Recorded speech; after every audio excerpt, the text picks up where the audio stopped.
year. And we are meeting virtually during Microsoft Teams. And I believe we're also being streamed on Facebook Live. Well, it's going to be YouTube. We got a YouTube channel. So okay. Thank you. We changed it up. Won't look somewhere else. Thank you. All right. So we sent over a proposal to you guys on Tuesday last week, and we received your proposal with and I believe we're also being plan that was approved by the DOE. On Facebook Live. And it's going to be YouTube. We got a YouTube channel. So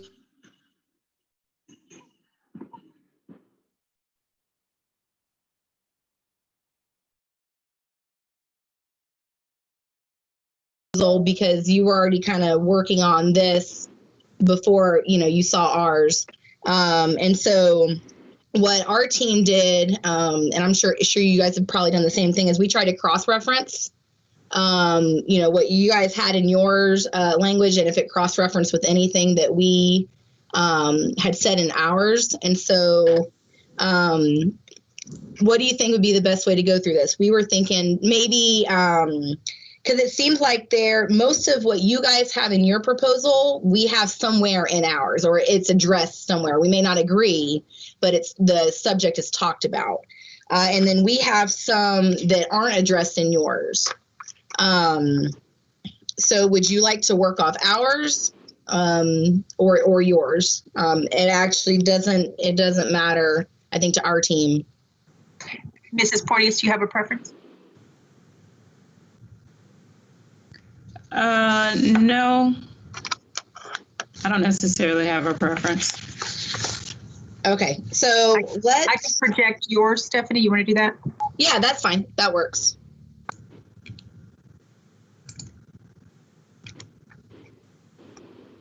Okay.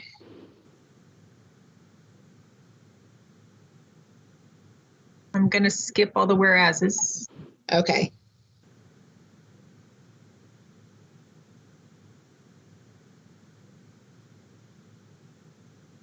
And are you frozen, Laura? Uh-oh. Try again. Okay.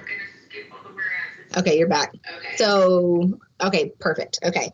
And so we were talking today during our team meeting, and we do want to add a whereas into ours.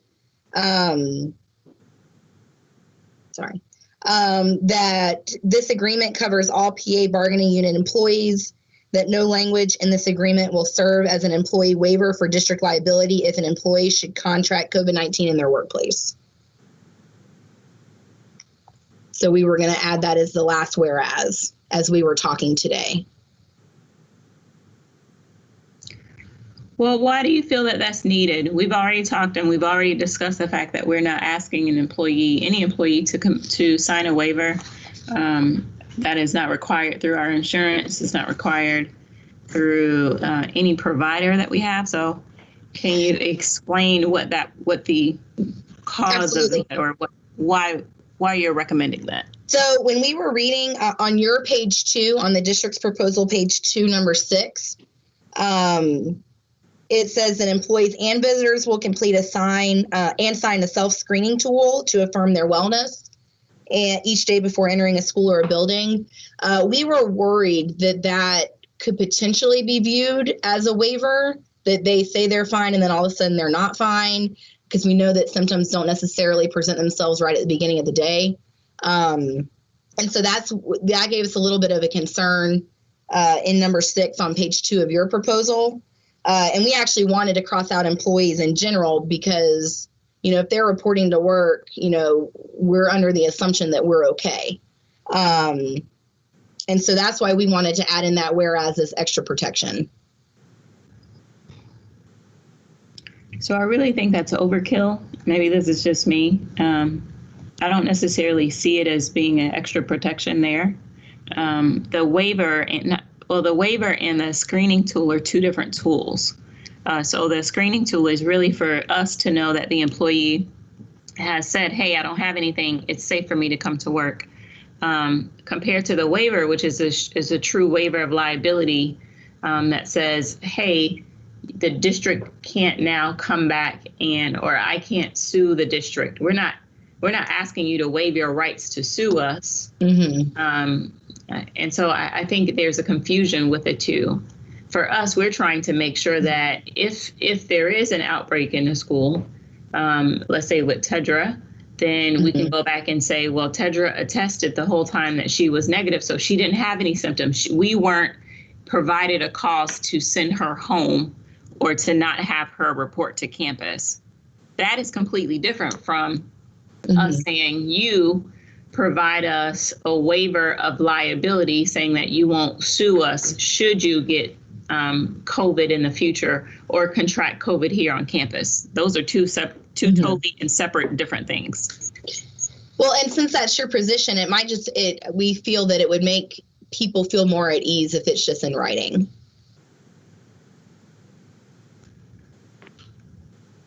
That the screening is in writing or that the waiver is in writing? That they're not nothing in this MOU is waiving the district's liability if an employee should contract COVID in their workplace. Since that seems to be where we're headed anyway, verbally, having that in writing. Yeah, you know what? It's a non-issue. Go ahead, put it in. It's a non-issue. Okay. All right. So on to number 1 on our page 1, under health and safety. So, okay, there you go. We were good with your number 1. We felt like on your page 2, they're essentially saying the same thing. And yours gave a link to the campus learning and safety protocols. And so we were okay with your number 1 language because we felt like it said the same thing that our number 1 was saying. So I guess, do we want to, Laura, do we want to edit while we're here? Tedra, do you want to edit, or do we want to put them merging together possibly later? If we're okay with pieces of each other's language. I'm recording and taking copious notes, but go ahead, Tedra. What'd you say, Laura? I'm sorry. The meeting's recorded and I'm taking lots of notes, but tell me what you prefer. Yeah, I'd rather do it later. Okay. All right. That's fine. Okay. So we were good with your number 1. We felt it matched up with our number 1, just, with using CDC guidelines. And we liked your links that you had put in so people can go and see what campus learning safety protocols are. And that's in writing. So our number 2, we didn't have anything addressed in the district proposal with busing. And I know that our units are not directly affected by busing, but we're indirectly affected. So we wanted that in our MOU so that our unit could see that this was in fact happening on the AFSCME side. So what are your thoughts on that?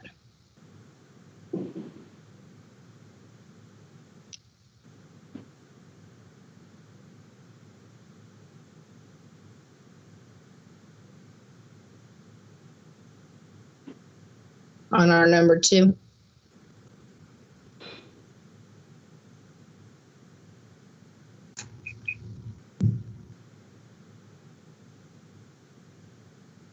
Stephanie, go ahead. No, I was asking what your thoughts were on number 2, because we didn't see anything in your proposal that addressed our number 2. And so we were wondering where you guys landed on with that language. Well, realistically, we thought that the reduced capacity on the buses is outside of your scope. It's with AFSCME, so we didn't necessarily feel like it was in your purview at all. We'll deal with AFSCME in a separate MOU with them.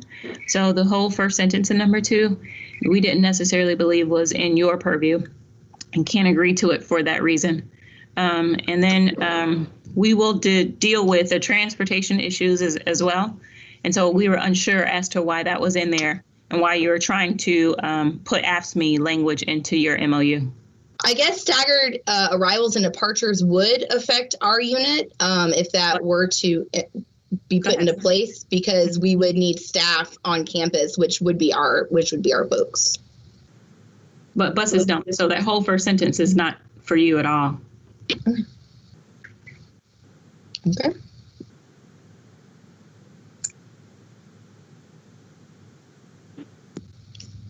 Okay.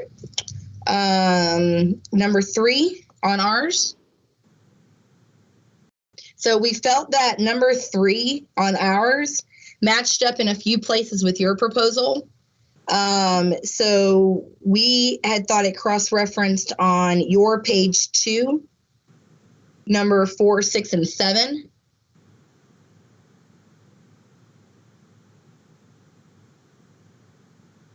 And so with your number 4, it talked about who's going to do like temperature checks, screenings, but it also says that staff and students will receive training, including how to identify symptoms and reduce transmission, properly washing their hands, wearing face coverings. And then random temperature checks would be taken, which is, what our number 3 also states about temperature screenings, and that's where that fell. The one thing that we had a question on in your number 4 as it pertains to our number 3 is that last meeting you guys said that admin would be doing the temperature checks because you didn't want to put any of our bargaining unit on that job because it could alter their student contact minutes, or we potentially want to talk about hazard pay if that were the case. But then you say random temperature checks of students and staff will be conducted throughout the day by the leadership team. And so the leadership team is comprised of people in our bargaining unit. So how did you, what were your thoughts? How did you picture that happening if admin are going to be screening? Well, so we were thinking on days that admin are out, we're going to need some additional assistance there. In addition, this is a partnership. And so we have to realize that although you have some list of demands, we're all in it literally together. And so we're not going to obviously put any employee, regardless of what union they're a part of, in a truly unsafe situation. And so this is a part of that. We want to, we know that we have a common goal, and that's to keep everyone safe.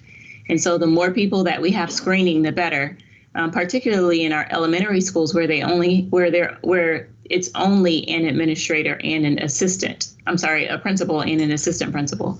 And so it would be monumental for them to try to get through and screen 20% of their students in addition to everybody else's, or in addition to their daily duties.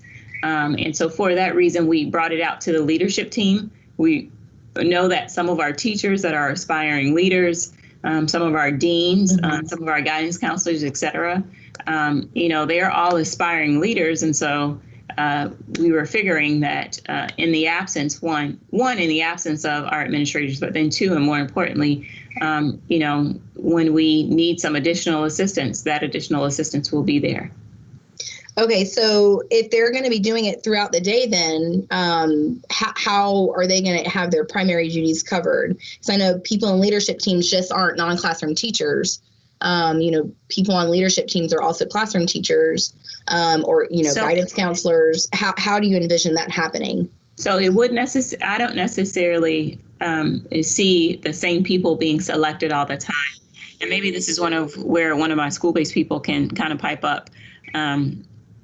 But I don't necessarily see the same people being selected all the time. It would likely be on some sort of basis in which the administrator chooses. And let's say today I choose Tony, but tomorrow I may choose Brian. And, based on my numbers and how many people I actually have in the building. So it's really, I would say, really up to the administrator, because they largely know their schools, they know their staff, they know their students, they know what's going on in that day. They know what's going on, particularly down to a classroom level. They know that, Tony may be testing, his students on in 3rd and 5th period. And so maybe I can pull him first period and have a para go in his class and watch him. So I think there are a lot of dynamics there that will really be up to the school administrator. And so what I don't want to do is hamstring school administrators into, you can only do it this time and this date, and then that's it. Because I don't think that would be helpful for anybody in knowing that we have to, or we want to take the temperatures of, at least 20% of the students. So if we're going to talk about leadership teams, I think that we need to have not kind of a standardized way for principals to be able to look at this too, so that the people on the leadership teams, if we're going to go in this route, aren't used over and over again just because they might be a non-classroom teacher. And I really think that we need to talk about some kind of compensation there, because they're putting themselves at an extra risk by doing that with screenings, and they're doing duties above their regular primary duty. So if we're going to talk about people on the leadership team doing it, we're not necessarily opposed to that, but I think there needs to be some clear guidelines for principals to be able to use, so that it's equitable and that people are trained, and that impossible compensation is tied to it.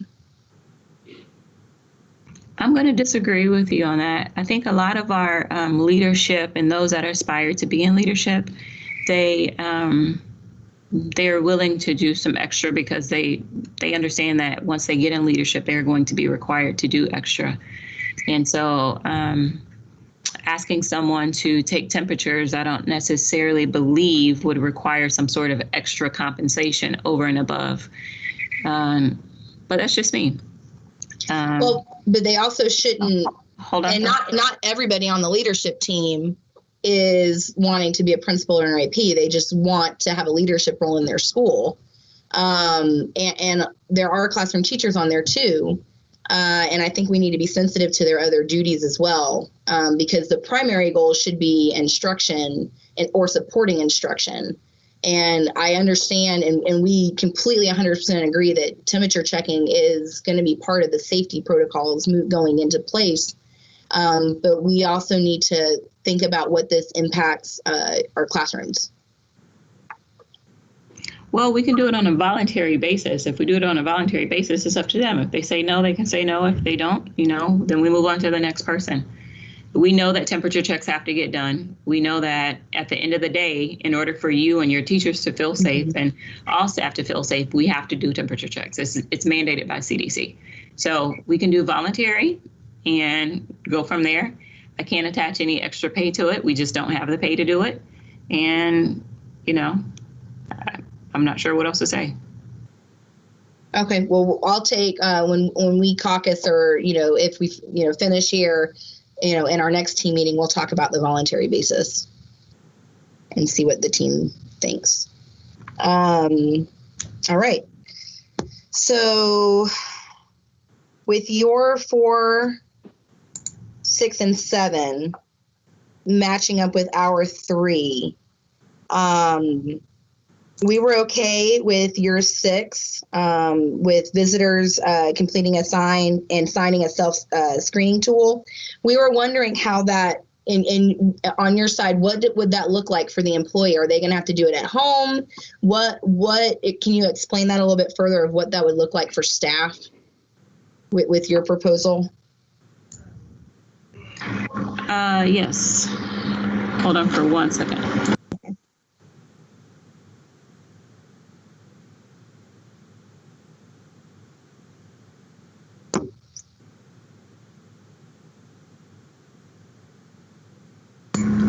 So Linda actually grabbed one from, I want to say Palm Beach schools, and also from one of her risk management buddies. And so we looked at that. We also put it in Google Forms to make it easier.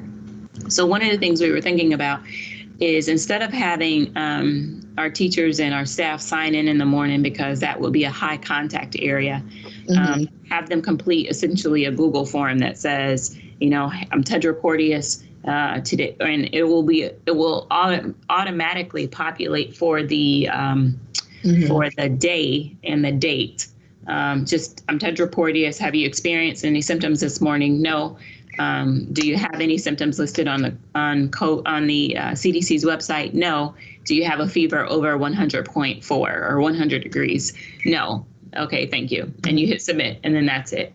So something really simple that is easily accessible to all staff, so they don't necessarily have to come in the morning, touch a pen, get the pen, sign it. And then too, the other part is that we don't want to, again, disclose any health information. So we were trying to think about doing it as confidentially as possible. That Google form would only go back to their principal, and they would see it. And then again, if we have something on campus, they can pull up the Google form easily, see who completed it, see who's on campus, who's not, and then go from there. So we are trying to get it as automated as possible, but that's what we came up with thus far.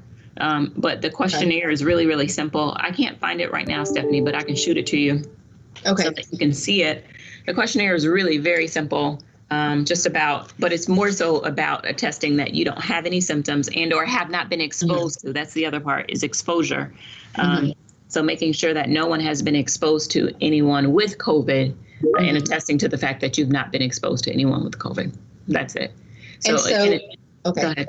I was going to say, and if they are, we're looking at the flow chart. So that's in your number 13. But so if they are exposed, you are directing them to the staff portal for exposure, option 1. Yeah. So, and that's if they feel sick also. So if they wake up and I'm not feeling good, I have a headache, I have a runny nose, any other symptoms, like, would I also fill out the exposure form then? Or would I just contact my principal? You contact your principal. Okay. So in the Google form, Google form, if you think about it, it captures 2 things. So one would be symptomatic. If you have any symptoms, right, we expect you to report them. And then that's also for tracking purposes for us too. And so if you think about it, so we're going to work with the health department. What we would then do if Tedra has some symptoms one morning and I'm reporting and you are my supervisor, I'm not reporting to work that day. I would complete the Google form. You would get it in your inbox and then you would say, oh my gosh, Tedra has some symptoms.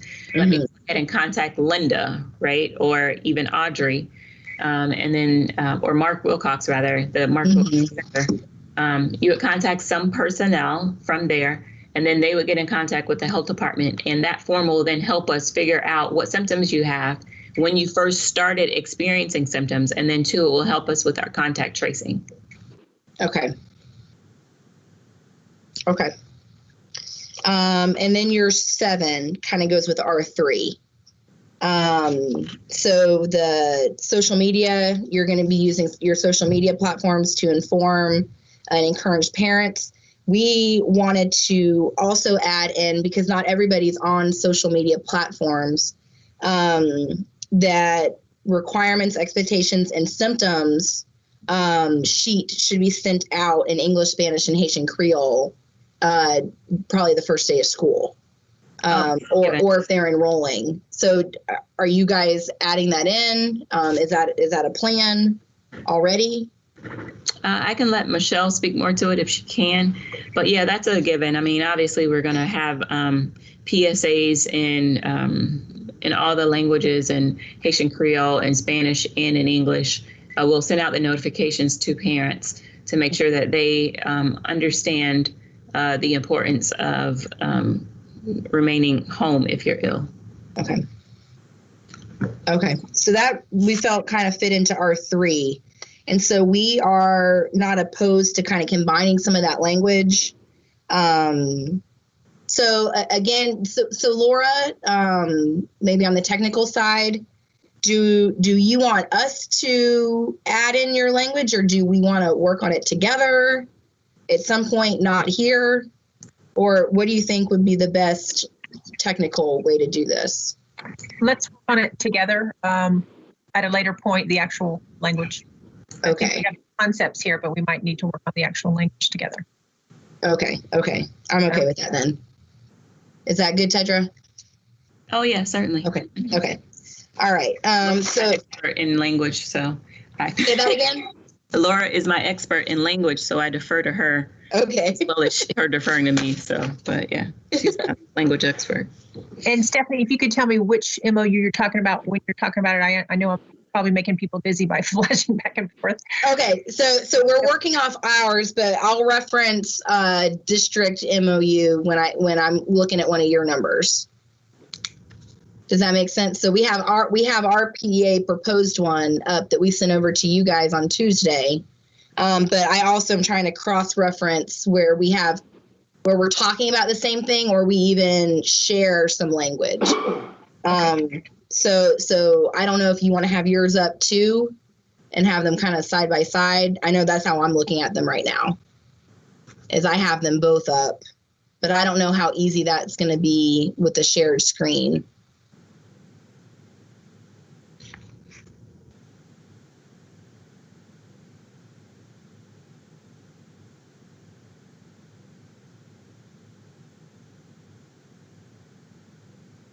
Just let me know which one you want to talk about next, and I'll change it. So we'll go on to page 2, number 4. We'll just, I guess, go in order.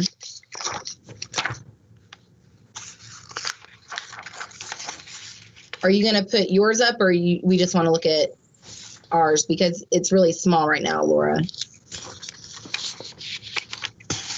I'm seeing both. You're not seeing both? No, I'm only seeing ours, but it's tiny. Okay. Let me try again. I may have to take the other one off for a second. Keep talking. Okay.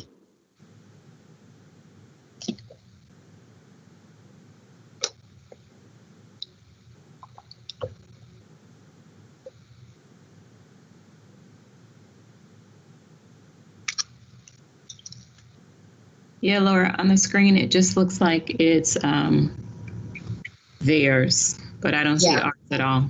And it's like a strip.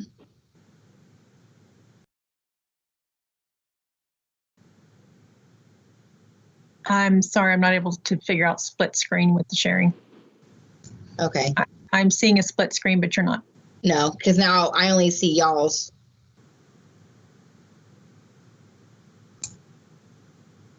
Laura, this is Sharita. Hey. Hey, so you have 2 Word documents up, correct? I want to split 2 Word documents, yes. Okay, so you're going to go to View. You're going to go to Window, and then it should say Synchronize at the top. And then you should be able to pull up your other window.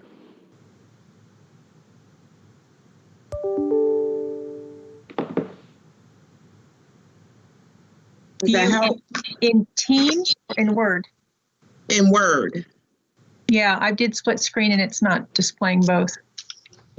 Oh, okay, in Teams. No, in Word. Okay. Right. It's okay, ladies. I've got It's yours. okay. It's okay, ladies. Let's just keep this up here. We can, and if you want, we can work off yours too. It doesn't matter to me either way.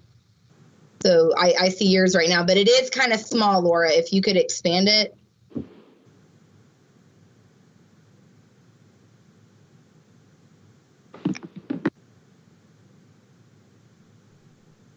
Okay, that's better. Okay.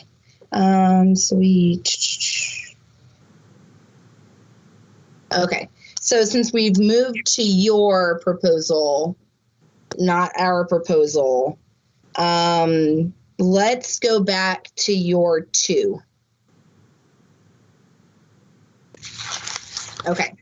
So we felt that your 2 and our page 3, number 12, and page 4, number 14 had some elements that they shared, because you're talking about cleaning supplies, disinfecting white sanitizer, hand sanitizer, and about cleaning high-touched areas. And we felt that fell in with our number 12 because we talk about the same thing. So we had some questions about your number 2. When you say that these supplies are available and maintained for use by staff, but they are not required to clean or sanitize rooms, facilities will be cleaned thoroughly and regularly. When you say regularly, are we talking daily, weekly, bi-weekly? Can you quantify that? Based on my understanding, it will be done daily. Okay. And then we liked your language about high-touch areas will be disinfected throughout the day. Deep cleaning will take place when there is a confirmed case, and the air conditioning filters will be changed more frequently. And so we were wanting to add in those last two sentences of yours into our number 12, because we felt that your number 2 and our number 12 say the same thing. We were just a little bit more detailed. So if you look at our number 12 versus your number 2, do you have any comments on our number 12? There must be a proper and sufficient supply of equitable distribution of face coverings.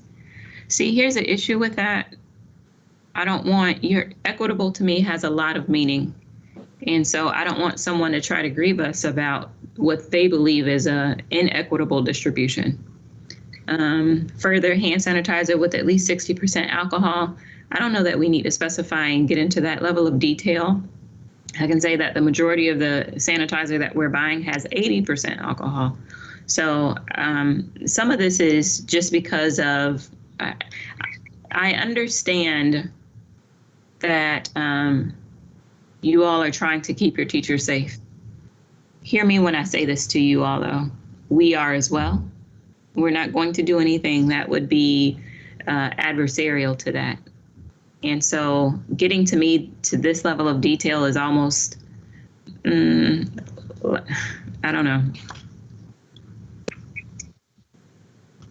So if we were to take out the quantifier for the hand sanitizer with, not take out hand sanitizer, but with at least 60% alcohol, what, and we can talk about the equitable distribution, but were you okay with everything else?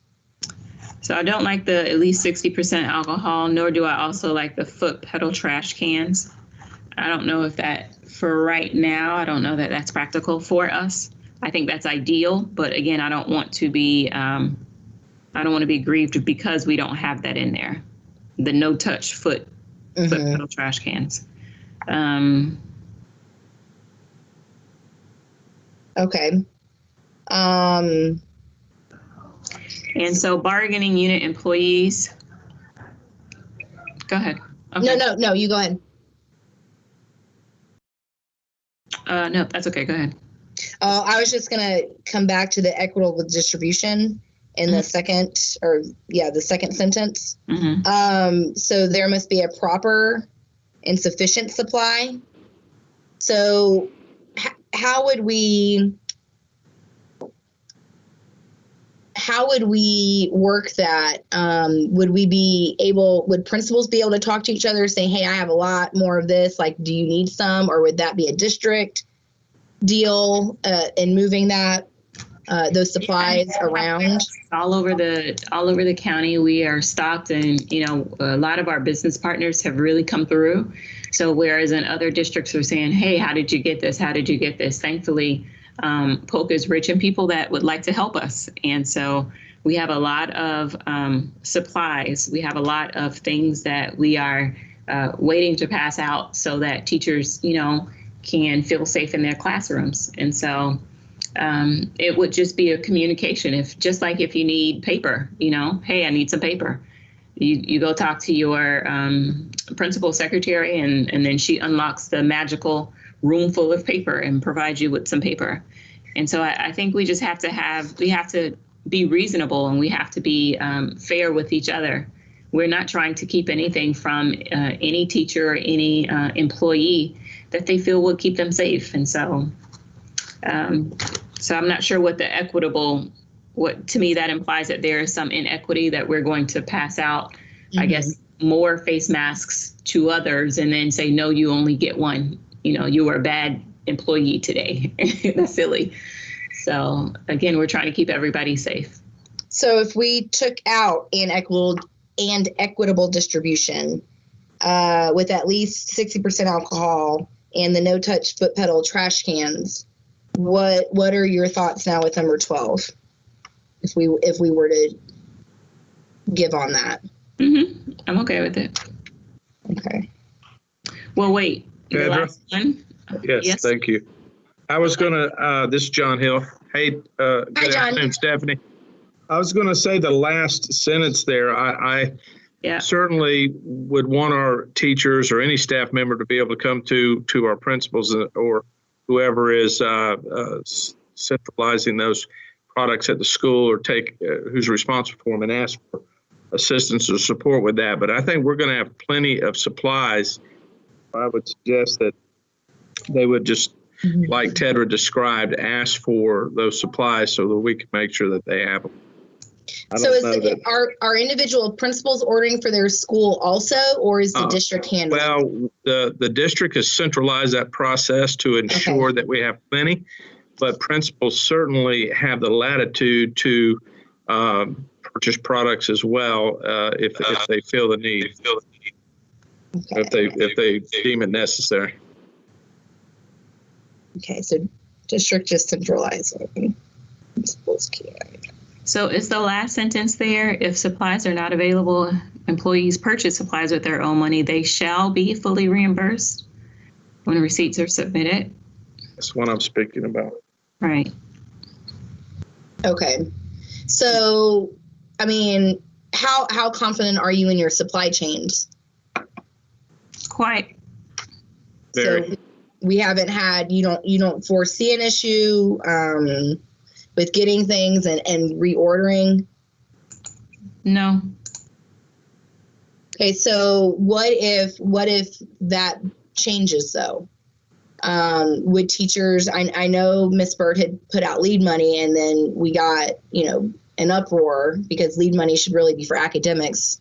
But I mean, I guess the what if is really that's why we had this in there, and this was from Broward had this language in there, and so we were wondering, like, would you be adverse to keeping it, in the event that because we don't know what's going to happen long term, especially if we do get a second wave, supply chains could collapse. And if teachers can get it, if we're still, forced to do face-to-face learning in that event. But realistically, we would more easily be able to get it in bulk than you would be able to get it individually. I mean, if supply chains were to collapse. Mm-hmm. So okay. I would rather, I hear what you're saying. Mm-hmm. I would rather us look at that. Let's just submit an MOU if we have to. Okay. All right. I'll take that back. I mean, they're listening, obviously. But we'll talk about that as a team. But other than those pieces, we think that we can agree to number 12 then on ours. Hold on for 1 second. So I'm looking at the rest of it. You have the no-touch hand sanitizers in and outside each classroom. We don't. So what we will provide to teachers are, So what we will provide to teachers are 20 half-gallon bottles of hand sanitizer that are 80% alcohol, and those have a pump on them. So by virtue of us knowing what we have, that's going to violate this section of the MOU. So therefore, we cannot agree to that, particularly inside and outside of classrooms. What are on the wall are not no touch, it's a push, and you get the hand sanitizer out. So again, that's not something that we can agree to. What we can agree to is that we will provide, I won't say and maintain, we will provide an ample supply of hand sanitizer at the entrance of the schools, inside and outside each classroom. What do you mean inside and outside of each classroom? You mean in the hallways? Yeah, Broward is putting them in the hallways. Okay, so that's in the hallways, inside each classroom and in the hallways and outside the bathroom. So students and employees, yeah. Okay. And I wrote this down. I want to make sure each teacher is getting 20 half-gallon bottles. Oh, I'm sorry. We ordered 20,000 half-gallon bottles of hand sanitizer. Okay. And so we will continue to order that as we use it. Okay. So each teacher will get 1/2 gallon bottle beginning at the beginning of the year. Okay. And so why would you want to take out and maintain an ample supply? I don't want you to grieve us on it. You can't tell us what ample is and what it's not. So you're not going to maintain a supply? Yeah, we'll maintain the supply. We'll continue to have it. Okay, so you'll provide and maintain a supply? No, we will provide you all. So with teachers, what are we doing? We will provide you all with the no-touch sanitizer, or the sanitizer, I'm sorry, not even the no-touch sanitizer. We'll provide you with sanitizer. What we have in our storerooms and what we have in the warehouses, that's not for, that's a district initiative. That's for us to do and to maintain as an organization. Okay. All right. I've made a note, and I see Laura's made a note too. All right. So our last part of that is the district, you said the district will ensure that bargaining unit employees whose job description requires increased interaction with students are provided with supplies and equipment commensurate with their exposure level, including face shields, clear face coverings, gowns, physical barriers, and additional supplies as needed. You mean face covers? What face shields, clear face shields, and clear face coverings? What does that mean? So I guess they're, in certain instances, they have masks, like maybe for your SLPs, maybe your sign language interpreters, instead of, just the face shield, they actually have face coverings that have the cutout so you can see their mouth too, but that their actual face and nose are still covered. That's what that's referring to. And so so we are providing that? Ideally, yes. So we'll provide, we're providing a face shield, the clear face shield that comes down over your face, and we're providing masks. We will provide gowns in at some centers, like our special education centers, or our center schools rather. Okay. But what are physical barriers? What does that mean? So like if you are, I guess, can't maintain 6 feet of distance, there are like the plexiglass barriers that are being installed in some districts. And I know we're installing plexiglass barriers in the front offices, and we were wanting to see where we were at with physical barriers in classrooms that cannot be socially distanced up to 6 feet or at 6 feet. I don't know that we can provide those in the classroom. Let me get with Angela just to see. Okay. All right.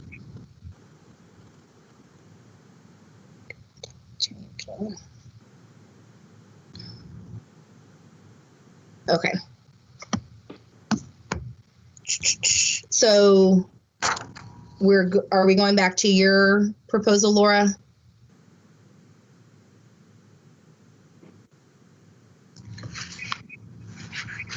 Or do we want to stay on ours? I don't know. I'm confused. Well, I know we were looking at ours for language in ours, but then we had jumped to 2.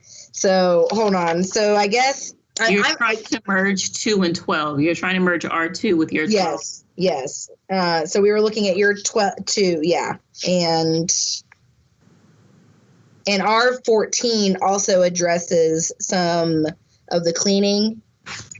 And so what would be the difference in your opinion between a regular thorough cleaning and a deep cleaning?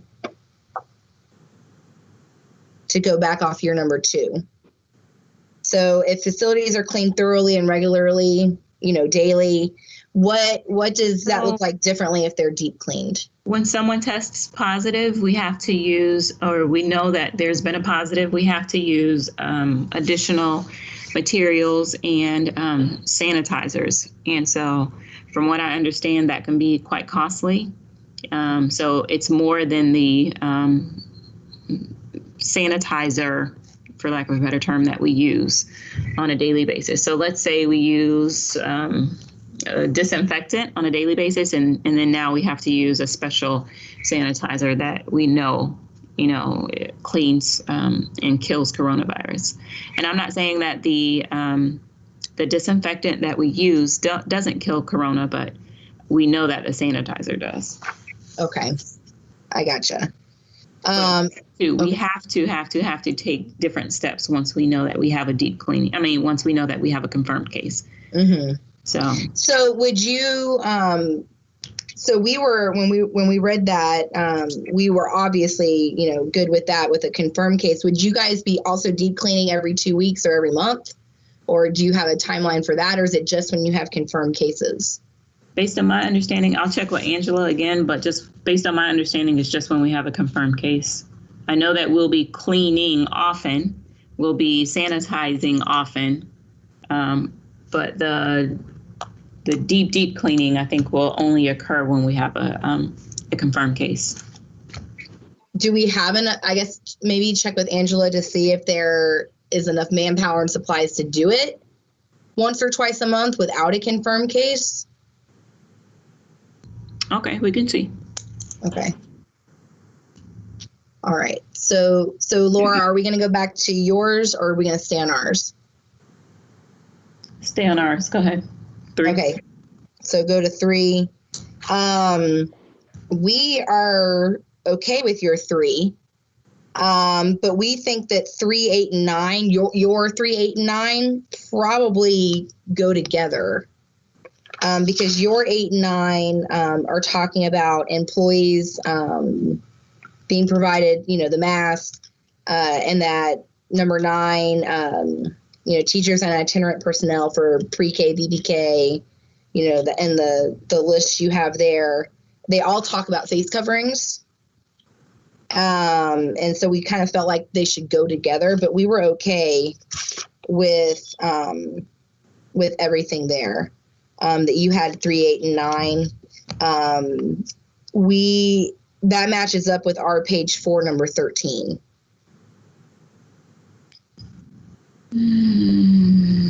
We felt. Okay. And so we were okay with your 3, 8, and 9 because it kind of fit into our 13 anyway. And we liked how you had really specified pre-K, VPK, ESE separate classes and self-contained, because we know that the pre-K and pre-K VPK are not covered in the student code of conduct with face coverings. So we liked that you separated those out.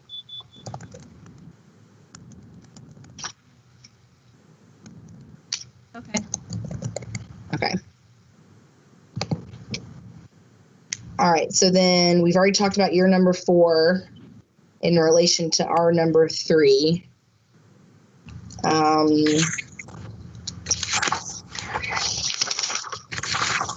We were fixing to talk about your number 5 in relation to our number 4. So we felt that our number 4 fit in with your number 5, but we were a little bit more detailed, because not only do we want to limit campus and building visits by non-essential visitors, community organizations, vendors, business partners, and speakers, we want all student, parent, teacher meetings to be held virtually on a district-approved platform. Including but not limited to parent meetings, IEPs, education plans, 504s, BIPs, etc. And then, in the rare occurrence, and it should be rare, that a meeting cannot be held virtually, one of those types of parent meetings, all meeting participants must correctly wear PPE and observe appropriate CDC social distance guidelines. And then all bargaining unit employees have the right to attend a face-to-face meeting virtually. And if the safety provisions outlined above are not being followed, bargaining unit employees have the right to leave the meeting and request the meeting be rescheduled.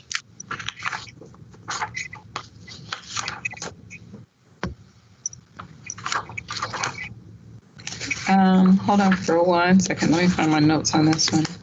We had some concerns about your number 4. So yes, we will limit it. So non-essential school site and classroom visitors. What does that mean exactly? Who were essential by your definition?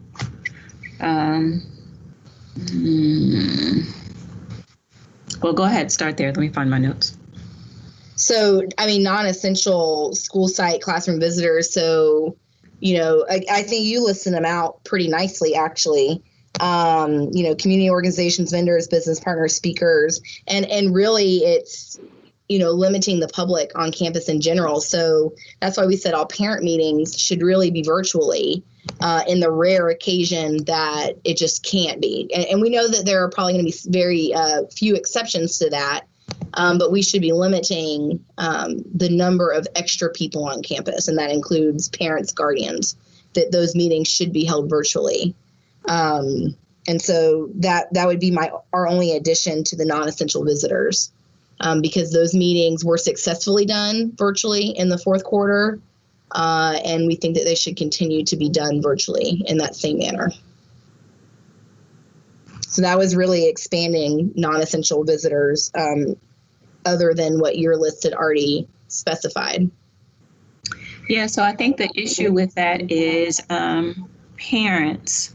So for us to say that everything has to be virtual when we have options for parents or students to go back to school seems a bit restrictive. So the same options that we have for students, we want to extend for parents, or we are believing that we will extend for parents. So there is no point in having a parent to come on campus to pick up their child and not have not be able to have a face-to-face meeting or be able to meet with, school employees for the betterment of their child while there. That just seems a bit much, considering that parents, again, have the options to send their students back. Well, but again, that just provides more contact than even necessary, because we're already trying to limit exposure. And so parents really shouldn't just be walking on, or guardians or anybody that's not staff or the actual student shouldn't be walking into campuses right now. We don't understand why meetings should not be held exclusively virtually, unless the rare occasion. If we were, and honestly, I can't even think of one. If we were fully virtual, Stephanie, that would make sense, but we're not fully virtual.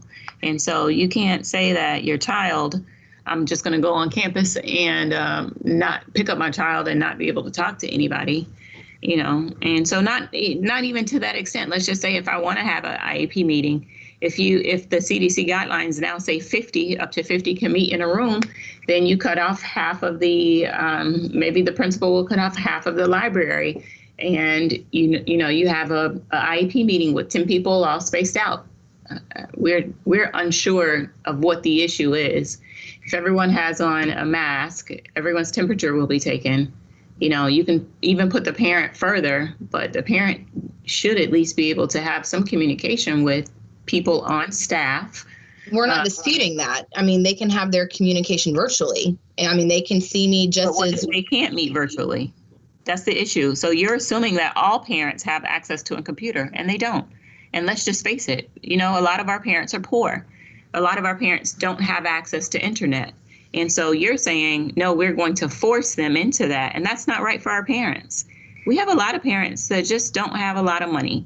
And so to say that that parent now has to drive home or drive to somewhere where they have free access and free Wi-Fi to maybe jump on their phone, you're looking at it like everybody's pockets are, No, I disagree. I disagree completely. Phone calls are virtual as well. Because we're not saying that at all.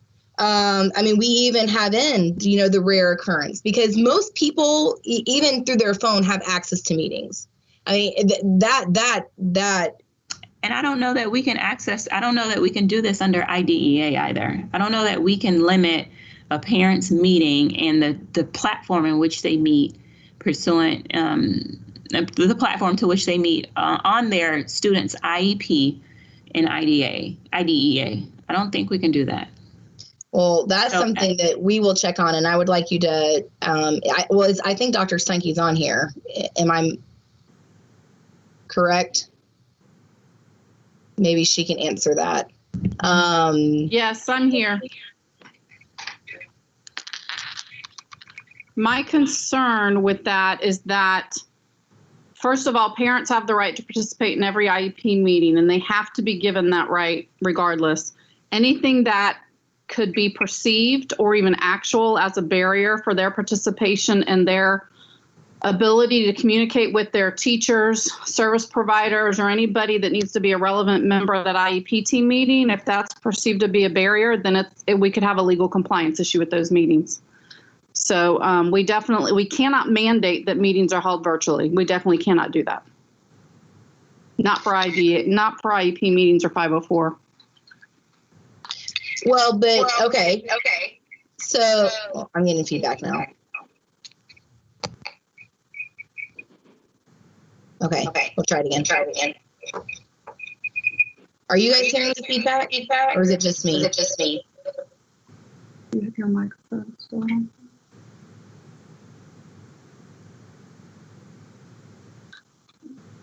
Can you hear me? I can hear you, but I'm getting a rebound. Kimberly, why don't you mute? Okay, that fixed it. Okay. So I still think that our language allows for, if they need to meet face to face, we do have a provision in there. But I think that our primary goal should be getting to people to meet virtually if at all possible. And I think our language allows for that.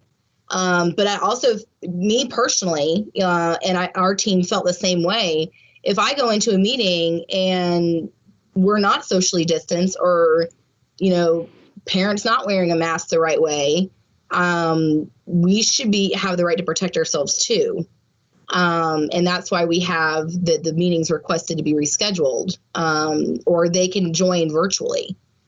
Because if I'm, and here's the other real thing here, is that we already have teachers that are being coerced back into buildings, either because they're a singleton teacher, they're being, and I don't know if threatened's the right word, because I don't think it is, but they're being given an ultimatum that, well, maybe these AP classes you work so hard to get to, if you can't come in face to face, then we're gonna have to give them to somebody else. You already have people that are very apprehensive about being on campus, and they're doing it because they don't want to lose their classes, or they feel which way. They should be able to participate in those virtually just as well as if they were face to face. So if the parent needs to come in face to face, that's great, but there should be a way set up to where staff can join on Microsoft Teams and participate fully in the meeting, or through Jive, whichever platform you guys were using in the 4th 9 weeks. Just real quick, I think my concern is I don't want an IEP meeting or a 504 meeting to suddenly be canceled because somebody decides that the social distancing or whatever setup is in there is not conducive for them, and then they request for the meeting to be scheduled. Because some of those meetings, as we all know, take forever to get scheduled especially when you have a large number of participants. And I don't want our families, or frankly, our staff and our administrators and our teachers, to run into situations where things are being delayed or anything because of that. I think. So what if we take out that last sentence? Can make sure that, social distancing takes place. So bargaining unit employees still have the right to attend the face-to-face meeting virtually. But if we take out that last sentence, would that get you to where we were okay there? Well, I think it's more than the last sentence, Stephanie.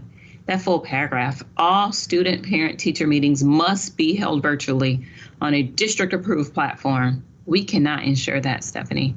That is unduly restrictive for us. And so, again, because our students and parents have options to attend in person, and have their education in person, we need those options as well for our parents to have meetings. And so I can't say in good faith and even in good consciousness that is acceptable to us as an organization.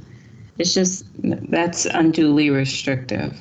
And so we will provide all of the PPE necessary for them. We've said that, we've committed to that. We've committed to social distancing. I'm sure that our principals will make accommodations for people who feel uncomfortable to sit separately if you want to do that.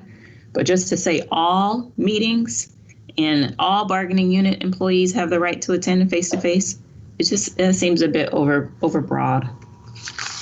Well, so if the parent comes in, they can use a school computer to Zoom in or Microsoft Teams in. I mean, or Jive in, however we were doing it the fourth quarter. I think we can set it up to where we're responsible. We only did that fourth quarter because we were completely shut down, because everybody went virtual fourth quarter. But that doesn't mean we can't still utilize. Anybody on campus fourth quarter. All of our teachers, as you know, were working from home fourth quarter. So now that we're face-to-face and we have live instruction, we expect our parents to get the same level of interaction. I think that's going to be up to something that we're going to have to come back to, because my team does not agree with that. Fine. So we'll have to come back to that.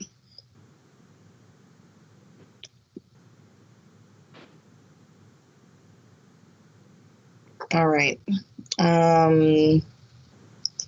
We were on your 6. We've already talked about your 6.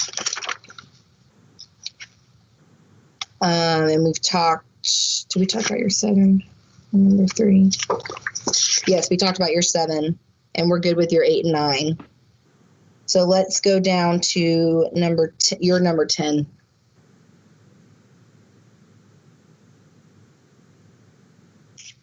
Just one point of clarification with 8, we have added some language, and Laura will share that with you. It talks about face masks and face shields. 8, the first sentence says employees will be provided with 5 disposable masks at the beginning of the year. That's really face coverings. We're trying to be consistent. But then 2, we're going to also provide you with a shield. And so it says teachers will be provided with a shield upon request. What we will likely do is we've ordered 10,000 shields. Mm-hmm. And so those shields will be passed out likely on the 17th, as you know, when you get the rest of your stuff. So we'll give that out. Okay. We'll also pass out cleaning for your shield as well. I don't know that if Laura can put that language up, the revised language that we worked on earlier. Can you see it? It's there. Yeah, I see it. Okay, yeah. With one face shield beginning at the beginning of the school year, yeah. So I just want to make sure that you all are aware of that and are working off of that okay. When you meet. Okay. And I did see a comment from one of my team members, and so I do want to go back to our number 4 real quick before we move on to your number 10. Currently, parents have the right to call into an IEP meeting through the phone or phone conference. I've done them. Why aren't we extending that same right to our teachers? They could still participate in the meeting, but they could do it through telephone, or if it's set up through Teams, they could be on a Teams call in the actual face-to-face meeting. If we're going to expand it to parents, and that's a hard line for you, I mean, we already give parents the right to call in. We should be giving our staff the same courtesy and the same right. Are you talking to me, or are you talking to Dr. Steinke? I'm talking to your team. So okay. You, Dr. Steinke. We can extend that to any participant can participate via phone. I think the key on that item is that it says all student parent teacher meetings must be held virtually. We cannot require that meetings be held virtually, period, under IDEA. You can't make that requirement on a parent. If they want to have a face-to-face meeting, you have to be able to offer that face-to-face. Even if they happen to be the only one physically sitting in the room, unfortunately, which I would hope would never happen, but you cannot force that or impose that restriction on a parent. Okay, so if we go back to that all efforts will be made, and then in the occurrence. Can you do this, Stephanie? Can you just redraft the language and we can go on from there. Yeah. Thank Okay. you. I appreciate it. I'm not Right. trying to rush it. I just think that we've spent a lot of time on it. Okay. You have a line in the sand, and I think we do as well. And so maybe this will be one that we just hash out via language, right? Let's just go back and forth via language because Okay. I don't think we're going to agree today. Okay. That sounds good to me.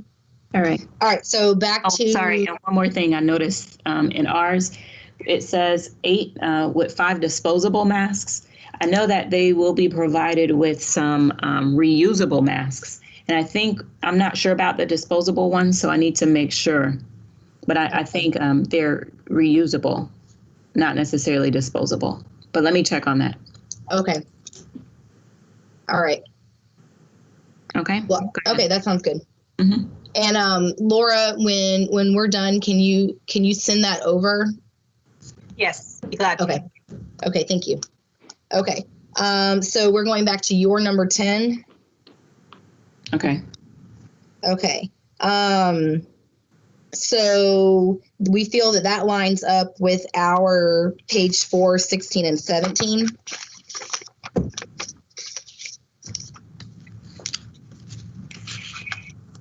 It talks about campus learning class sizes and learning spaces. And so we would be okay to concede that as long as 6 feet is the goal, that the maximum to the greatest extent possible. But we would like all desks to be facing in the same direction. Oh, we agree with that wholeheartedly. Yep. Okay. So if we can add that in. Well, wait. Is Michelle? Michelle? Yes, Tedra, we're working on that with the principals. So Okay, I just didn't want to agree to it. Desks facing the same direction. Okay, thank you. Okay. So we're okay with adding that in? Yes. Okay. And then we were, and just in our discussion with your number 10, that collaborative structure strategy should follow social distancing requirements.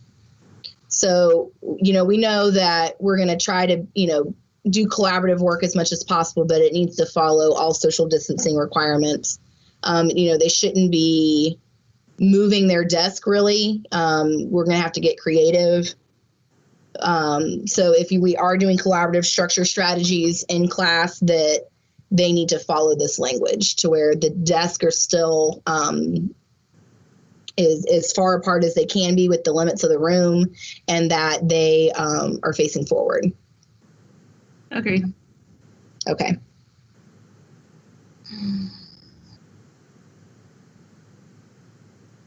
Okay. And I can, and Laura, when we're working this too, I can add some of this in if you want. So okay. You don't have to type it all here. Just kind of put little notes. That all. Okay. So your number 11, we feel matches up with our 6D. Or sorry, 6B. B as in boy. We agree that a full-time LPN needs to be present at each school site. When it came to the isolation rooms, we wanted, because we don't think that the LPN can watch 2 rooms, if there is a separate isolation room. So we wanted to add in language from R6B that each school shall expand school clinic capabilities with triage conducted by an LPN, which is part of what your language is, and have at least one isolation room that can be used to isolate symptomatic and or potentially COVID-19 positive individuals that is staffed by a trained health aide. So not just pulling people in there to cover the isolation room. We figured if there is a para that is trained to be as a health aide, that they can monitor the isolation room, and we can, Marianne had stated before that we used to have health aides trained that weren't LPNs necessarily, but they were trained in those procedures and those clinic procedures, so that we're not pulling people in and potentially exposing a lot of people to symptomatic or potentially COVID positive students. That there was one, or two designated health aides that were trained that could do that job in each school. Can we say, I think that's good in theory. I think when it is very difficult for us to hire someone that is a trained health aide if we don't already have them in our campus. And so, can I say where feasible, where practical? I'm just really thinking about the hiring piece. Because if I don't have a Mary Ann on my campus, and let's say no one else is here, then who else am I going to get? Mm-hmm. Well, one, I'll be in violation of the MOU, but then two, and more importantly, who else can I get to man that room? So what were your thoughts then on who would watch that isolation room if it's not a consistent person? What would be the protocol in place for that? So I was really going to leave it up to the principals because, we have a shortage already of LPNs. And so even, and I think even our contracted LPNs, we're short there. There's a shortage just nationwide. And so let me work that one out. Let me try to figure that one out a bit more. I know that we did have some, we may have some staff in the front office that are trained. And I know that they always get pulled to do clinic backup, and they may be upset about that. So let me figure out who it is and how that would work out, because, to be frank, ideally what we may like, or what may be better is if we have, if we do a mini training on campus with 5 people that are willing to do it on a voluntary basis. And then, but I know that, and then they alternate who can staff the clinic or who can staff the isolation area. Let me work that piece out. And okay. then I'll provide some language to Laura to provide to you. Okay. Thank you. Mm-hmm. Okay. So number 12, moving off of your number 12, we feel that lined up with our number 11 on page 3 and our number 1 on page 5. And so your number 12, which is on the screen, we were stating that all faculty meetings will be held virtually in accordance with the party's CBA only when necessary. Every employee has the access to Microsoft Teams, the district platform. We should not be meeting face-to-face when it's not needed, and faculty meetings can be done through Microsoft Teams. I know it's not ideal. We all want to, do our extra special stuff, but this year is not an extra special frou-frou year. I think we need to make sure that we're doing every meeting possible virtually, and faculty meetings should be one of those. And that also lines up with our number 1 on page 5 for training, that all training, professional development, faculty meetings, PLCs, etc., will be held through district approved platforms. And that the district will provide comprehensive training for all bargaining unit employees on proper safety protocols, and it goes into some other things. But specifically noting the faculty meetings is where we felt that they lined up. So you mean the large faculty meetings, right? So not subject level or grade level meetings. Well, I think every meeting should be held virtually. Yes, we think that PLCs, grade level, departments, every meeting should be held through Microsoft Teams or through a district approved platform at this point. We should not be needlessly putting people into a room that do not need to be in a prolonged room together. Help me to understand. And again, we know it's not ideal, but we're not in an ideal situation. And that's not about being ideal. I don't think that's it. But help me to understand how this is going to work when you have someone that has come back brick and mortar, right? They're teaching in a classroom, and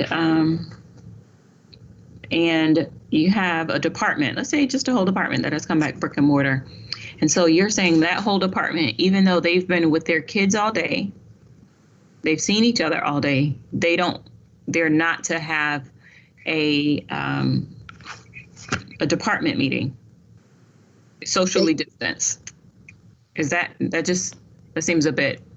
Well, again, exposure is prolonged interaction, and, we should not be prolonging interaction face to face with anybody that we don't have to. If it can be done virtually, which all of these meetings can be done virtually. So just let me understand this again. So Okay. Teachers can teach all day in front of kids, yet they can't meet in a small group meeting.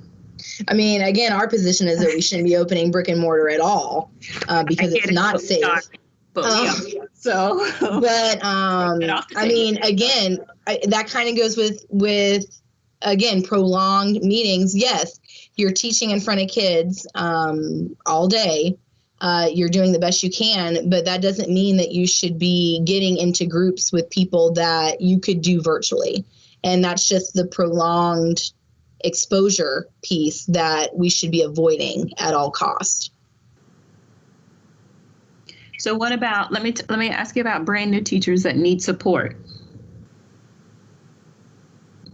that need to meet with other teachers.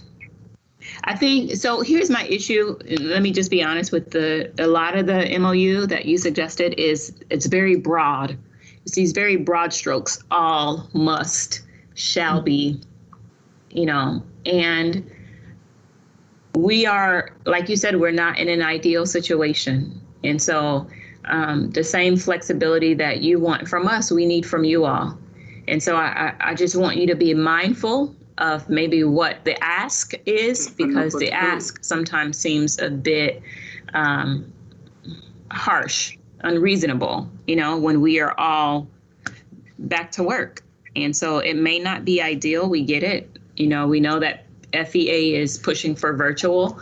So is PEA, specifically as a subsidiary of FEA. But I mean, we're here, Stephanie. So let's make sure that we're working together with this and not being adversarial. Working together. And this is not meant to be adversarial. This is trying to put in safety precautions that we don't need to meet virtually or in face to face in big groups like faculty meetings or even PLCs where, I mean, we're all shoved together, 13 people in one room, at least where I came from, in a tiny room. Like, it's just not necessary. But it's not going to be in a tiny room. It's going to be in a cafeteria. It's going to be in a media center. That there's space. But if you have other things going on during the day, that's not necessarily the case. I mean, are you going to shut your media centers down? I would say students. I would say faculty meetings will be held. Large faculty meetings, I agree, held virtually. But when you're talking about the departmental meetings and things, I think that can be held in person where practical, where social distancing is followed, and then go from there. I don't know. I don't want to go back and forth with you on it, but that's where I am. All right. Well, we will talk about that as a group, and then we'll workshop some stuff. Okay. So going on to number 13, where you mentioned, you talk about the Mark Wilcox Center is going to essentially be the district's point of contact or for contact tracing. And then you go into the process flow chart. Why is the Mark Wilcox Center doing this instead of the Department of Health for contact tracing? Oh, no, they're working with us. That's who's been doing it the whole summer since March, actually. So they have trained, they being the Department of Health has trained our staff, and they're working with them largely because one, the Department of Health they don't have enough contract tracers, et cetera. And so they are now putting together, I think, a big team, and they're working with our team to make sure that they have all of it covered. So it's just in conjunction with, I shouldn't say just the Mark Wilcox Center, but it's really in conjunction with the Department of Health. Okay. And so how are those, because they're district employees at the Mark Wilcox Center, how are those employees protecting health and information through HIPAA. Are they trained? You know, you said they were training with the Department of Health, but are they? How is that working? They're all nurses. They're nurses, number one, so they have a medical understanding and background. Okay. But specifically regarding patient confidentiality, and then more importantly, because they are trained by the Department of Health, they understand. I think they just take notes. It's not, specific detailed notes, but I think they just take notes and then they provide it to the Department of Health and then they go on to the next person. So even though they are district employees, they maintain the confidentiality piece, as much as they possibly can. They don't share any information with me or Linda or anybody. They'll just say, hey, Tedra, you have a positive on your campus, or, please take all necessary precautions. And at this point, I know that I was on vacation last week, but maybe 2 principals called and said, hey, Tedra, I think I have a positive. And so I called the person there at Mark Wilcox Center, and then she called back. Okay. And so you mentioned the flow chart, so I want to look at the flow chart real quick. So that did explain a lot on how you guys are dealing with it. But we had a few questions. So do we have a percentage of positive COVID or potentially positive COVID cases that will shut down a work site? So like if the principal is getting a high percentage of staff. Yeah. Mm-hmm. Go ahead. I'm sorry. I was just saying, is there a threshold to where, you have, 10% of your staff are, potentially COVID positive? Is there a threshold with your student population that would dictate school being shut down from the Department of Health? It's really in conjunction with the Department of Health. So they'll look at the numbers. I know that there was some cases in Georgia this past week, I think, if I'm not mistaken, and maybe in Illinois, where they will look to see, the cases in Georgia and Illinois, they had positive students and positive staff. And I think in those cases, we will just look to the Department of Health for guidance, and then specifically regarding contact tracing, excuse me.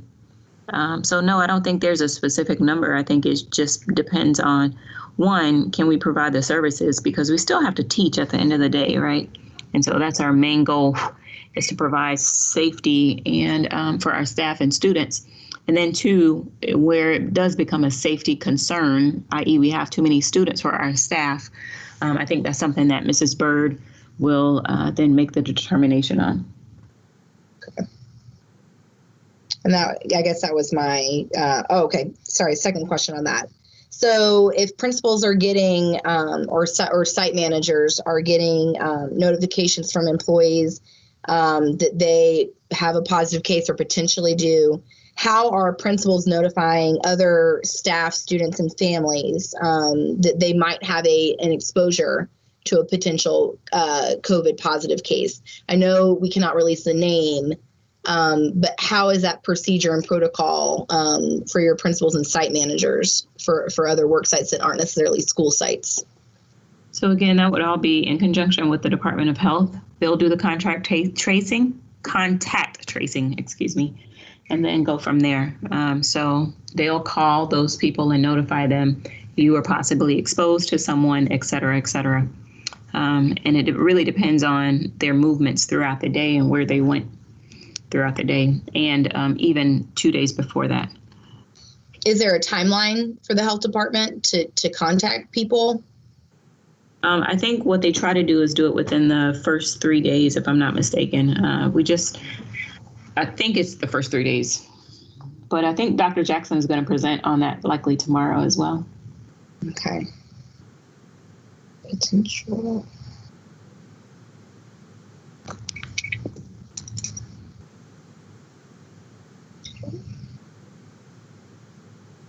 All right.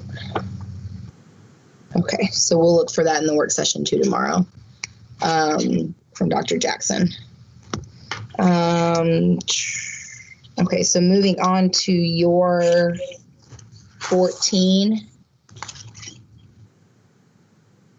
We feel like this lines up with our page 4, 13 and 21. Again, it talks about face coverings. And so even, I guess, we might even want to put all of the stuff that references face coverings into one section, so that it's all in one spot. So 3, 8, and 9 also talk about face coverings.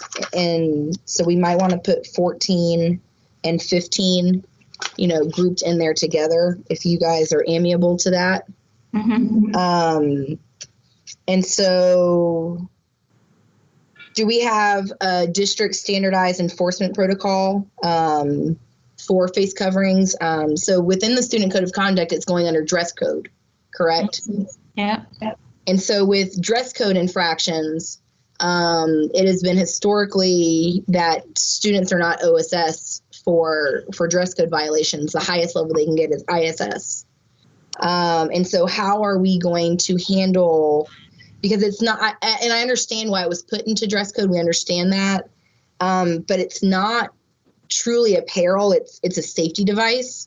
And so, I mean, if a student habitually is defiant about wearing it, I mean, are they just going to at most get ISS, or at what point are we going to send that child home because they're putting other people at risk?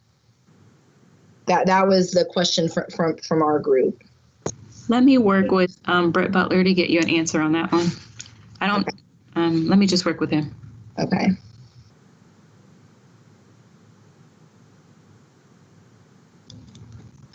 Okay. Okay. Okay. And so in number 15, we were okay with this, but we think that students it shouldn't say should provide, they must provide. Because if they're going to face-to-face brick and mortar schools, it shouldn't be a case of should they provide medical documentation that they can't wear a mask. They have to. Or they might need to see if there's another option that's better suited for them. I mean, if we're opening brick and mortar buildings, students should have to wear a mask unless their doctor says that they must, or they can't. And that letter should be a must, not a should. Okay. Okay. All right.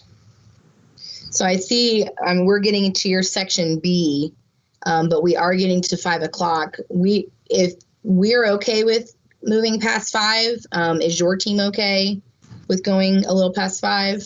Or do we want to continue this on Wednesday and maybe meet a little bit earlier than the health insurance meeting?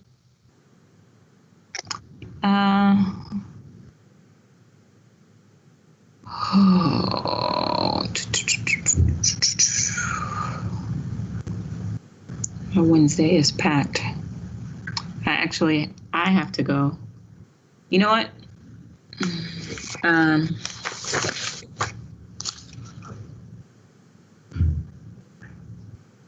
Michelle?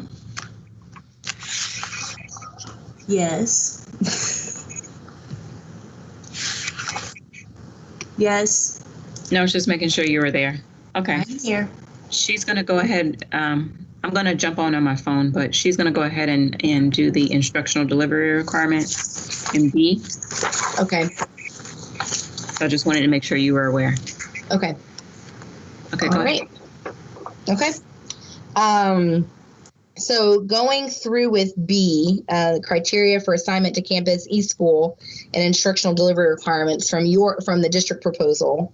We had some language that mirrored or were at least in the same vein as this.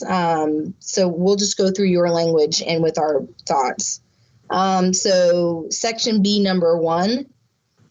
We feel that we had some language that addressed this in our page 2 and 3, 7 and 8. Okay. And so you are saying that all bargaining unit members are covered by the provisions of this MOU. However, the option for assignment to Campus East School is restricted to K-12 instructional personnel. We are taking that to also include instructional paras, correct? That's what you're including there? That one may have to be a TEDRA question. I think with the paras, it's kind of, it could be different based on which particular type of para they are. So I just asked because you the district referenced para educators in number 2. So that's why we had assumed that instructional personnel also included instructional paras from your proposal. I think it certainly can. I just think there are certain times where we may have different scenarios, such as if it's a student specific para, and that particular para or that particular student chooses a brick and mortar setting, and then that particular para is in need of a remote assignment, then we may have to kind of work with some duties. But I think we're going to have that flexibility with some of those unique situations. Okay. So in our 7 and 8, we wanted all of our bargaining units to be able to have a work from home request if they needed it for ADA, or really if they chose a remote work assignment. We feel staff should not be coerced back into a brick and mortar work site, and that the idea, and I understand where you're coming from, the idea that students are the sole driver here, I think is misguided, because we have teachers and staff that are scared to death to go back into a brick and mortar work site right now.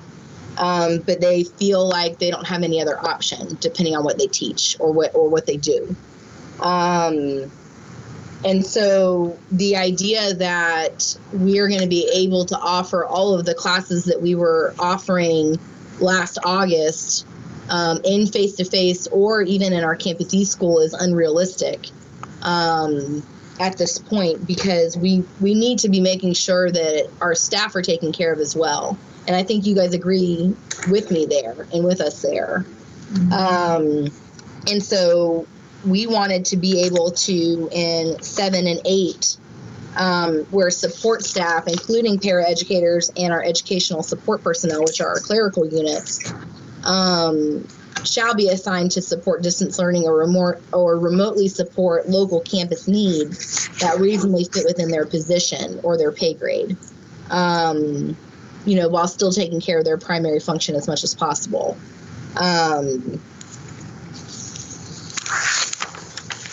And so we were a little disconcerted that our ESPs don't seem like they're going to have a spot in your proposal for remote work assignments.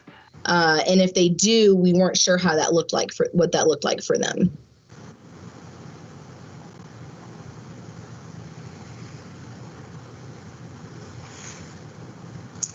I think it's. I can answer. Are you back? So, go ahead. Go ahead. Yeah. No, I was just saying, I think it depends on a case-by-case basis, particularly if they meet the ADA. But I've been very honest and forward with you about the problems that we had when we went virtual. So during their work from home time,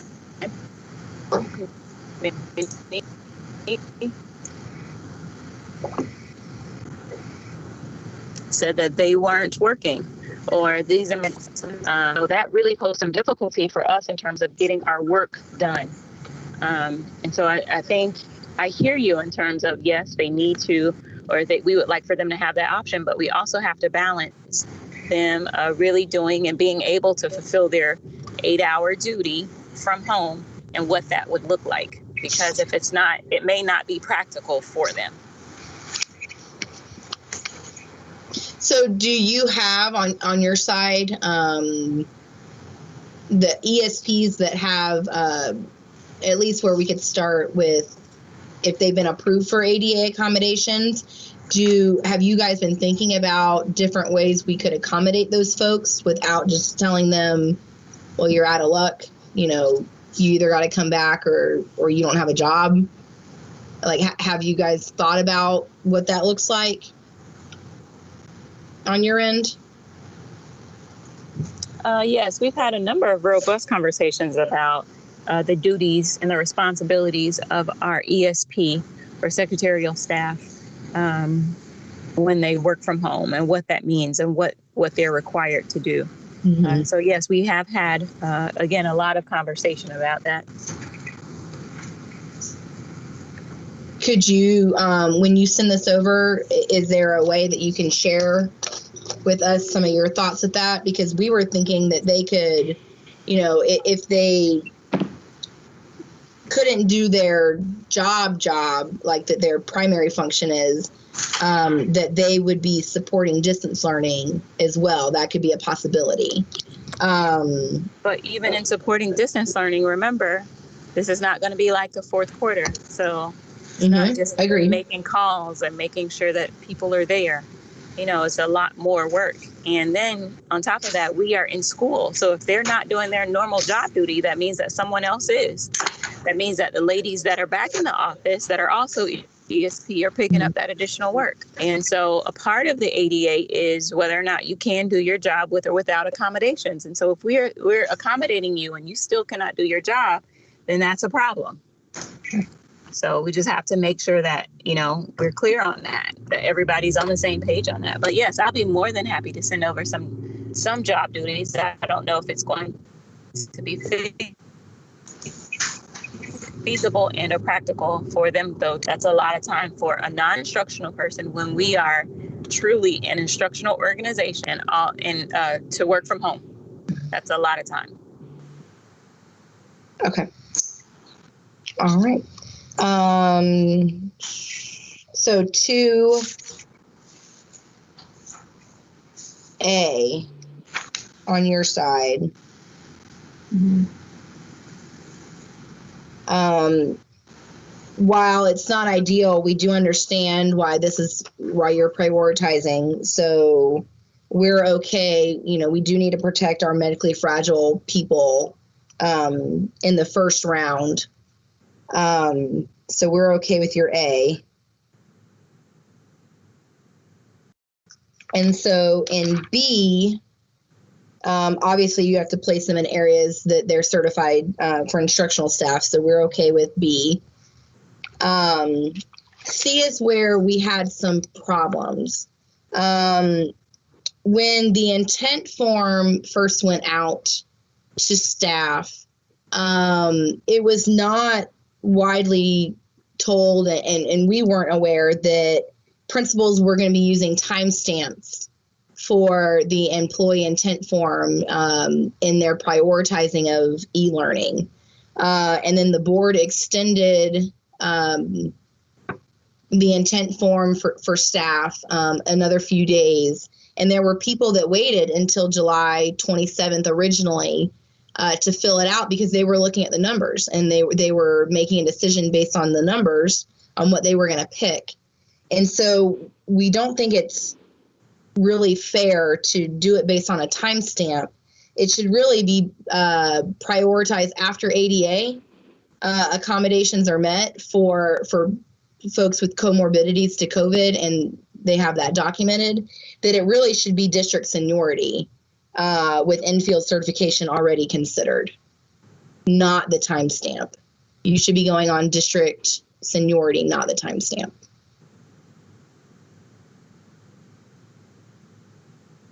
So one of the reasons why we did not do district seniority is because, quite frankly, that will leave all of our, well, first, let's back up. And maybe you don't know this, so let me help you out. When we're looking at ADA, when we go through that list, a lot of the principals have gone through that list of their teachers that have received the ADA accommodations. From there, then we go to those that essentially have requested a virtual teaching assignment or an e-learning assignment. And again, it's based on their certification and again, time and date stamp. So they're just literally running through the list. They're running down the list. That's what that means in terms of time and date stamp. Mm-hmm. What we're finding is we're running out of people for e-learning, and then now we're asking a lot of our face-to-face people to do e-learning. So I don't necessarily feel like that's an option. I don't feel like that's an issue. And then the other thing is, if we were handing out assignments, just generally, we would just hand out assignments based on that number or that person who comes to school that day. And so, we understand that a lot of people didn't fill it out, but that was their choice. That was their option. And so we never agree to have this placement done by seniority. That's not how we do assignments generally. We just normally do them based on the need.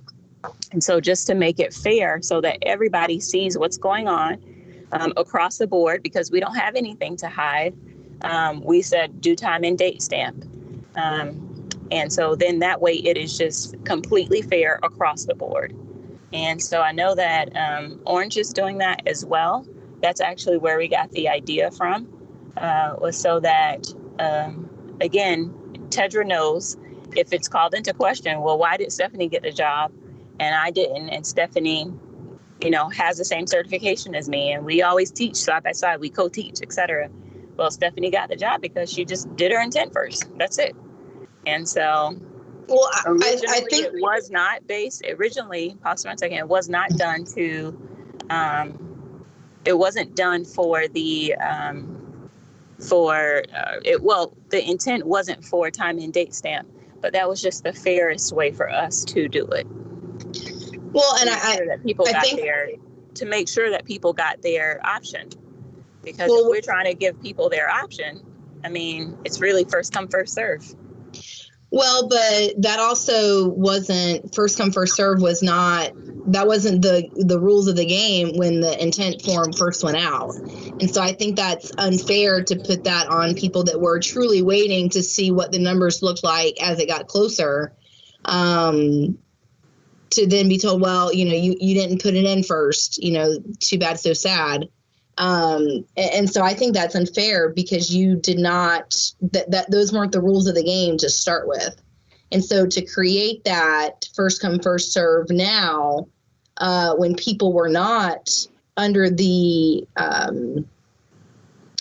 were not under those rules, coming in, I think it's not right, because people were waiting to see what the numbers were. And so district seniority does make more sense here, we believe, because we're not in regular placement. This is not anything typical that we've ever had to deal with.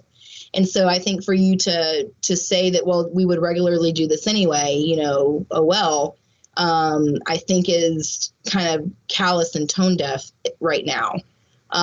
We should be looking at district seniority instead of a timestamp, and it would be a different deal if it was up front that timestamps were going to be used when the intent form went out, but that was not the case. And so you're punishing people because they wanted to wait and see what the numbers look like.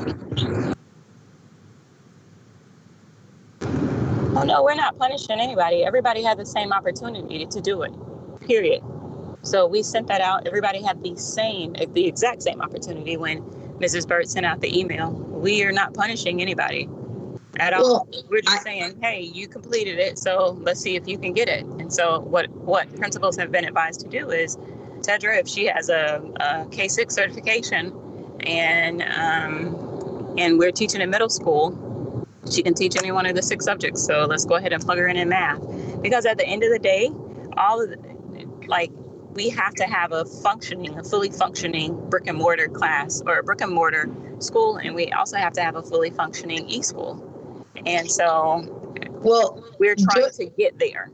And so based on what I've heard, the majority of the principals are there. Their schedules are done.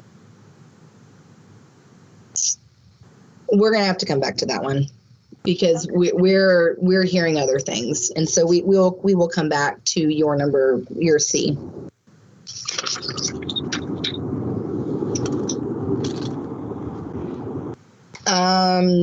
Moving on. Well, actually, sorry, the last part of 2. Was that meant to be a D, Laura, in the last part, or is that just part of the body of 2? It's just a closure for 2. Okay. And so we wanted to add in, we were okay with that statement, but we wanted to add in that eSchool personnel will be remote working during pre-planning, just like they would in the regular school year, so that they're not required to be coming in to school during pre-planning. Now, our network manager, Kim, on our team had said that they were bringing in computers needed to be updated. And so if we have a schedule for if campus eSchool teachers needed to bring in their laptops to get updated, if they've had them all summer, that we could work out maybe a schedule that first day back that they could bring their laptop to campus in a designated area. But the report time would be minimum, just enough to update the computer so they could go back and work from home. Well, wait, let's pause right there. So you're specifically saying, I would agree that those that have an ADA medical need don't necessarily need to be on campus. However, those that don't have an ADA medical need, that just maybe selected either face-to-face or eSchool, and their principal just happens to have an eSchool, so they go to them.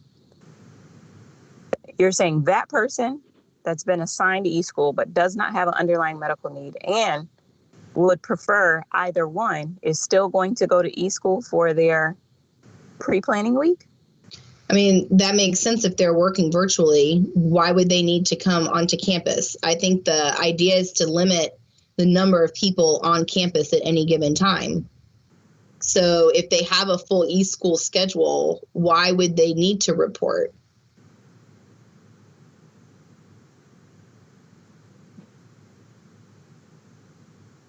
Other than to maybe update their laptop, like what Kim was saying. So if they need to pick up materials, if they need to have a conversation with the principal, if they just want to come in and see, I think they should be given the option to doing it. I agree. I don't think we should require them, but I think it should be voluntary for them if they want to. Okay, I think we could do voluntary. Okay, I would rather that be voluntary. I'll talk with the team just to make sure, but I think we could have voluntary language in there that they're not forced to come in. Okay.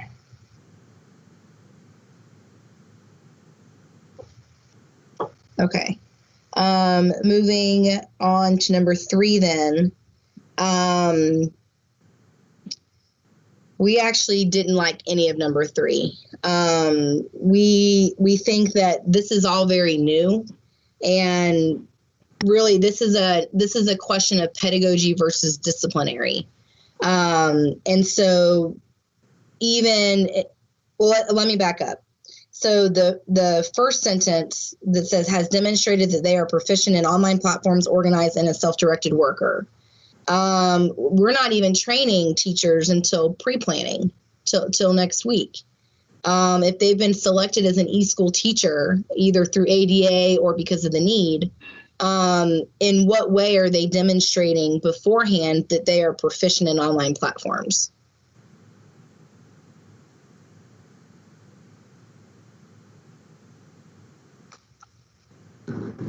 So one of the things that we are aware of is, again, what happened in fourth quarter. We had a lot of teachers try to, and I'm not saying this is not a broad stroke of teachers at all. I know that we have a lot of really, really, really great teachers out there, but we had some teachers that just weren't, I don't want to say proficient, but for lack of a better term, they did not utilize the online platform well. And so that's what we mean there in terms of using that online platform and delivering or demonstrating proficiency in the online platform is organized and is self-directed.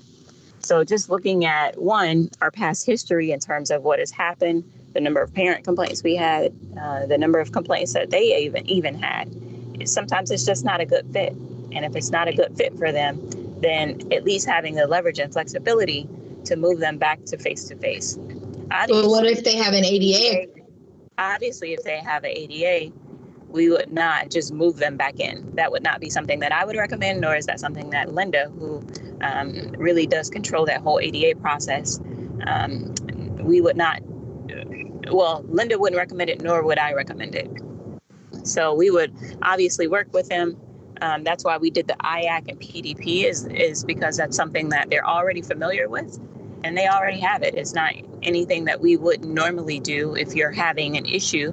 Let's say the same tools that we utilize for working, the teachers have full notice of what our concerns are, and then moving on from there, an opportunity, I guess, and more importantly, an opportunity to correct whatever those issues are. So I guess the difference between the IAC PDP process versus a disciplinary process, are you trying to drill down to pedagogy then and trying to do online pedagogy, or are you looking at, flagrant disregard for like logging in or parent communication? Because those should be handled differently. One is disciplinary and one is pedagogy, and that's where the IACs and the PDPs come in.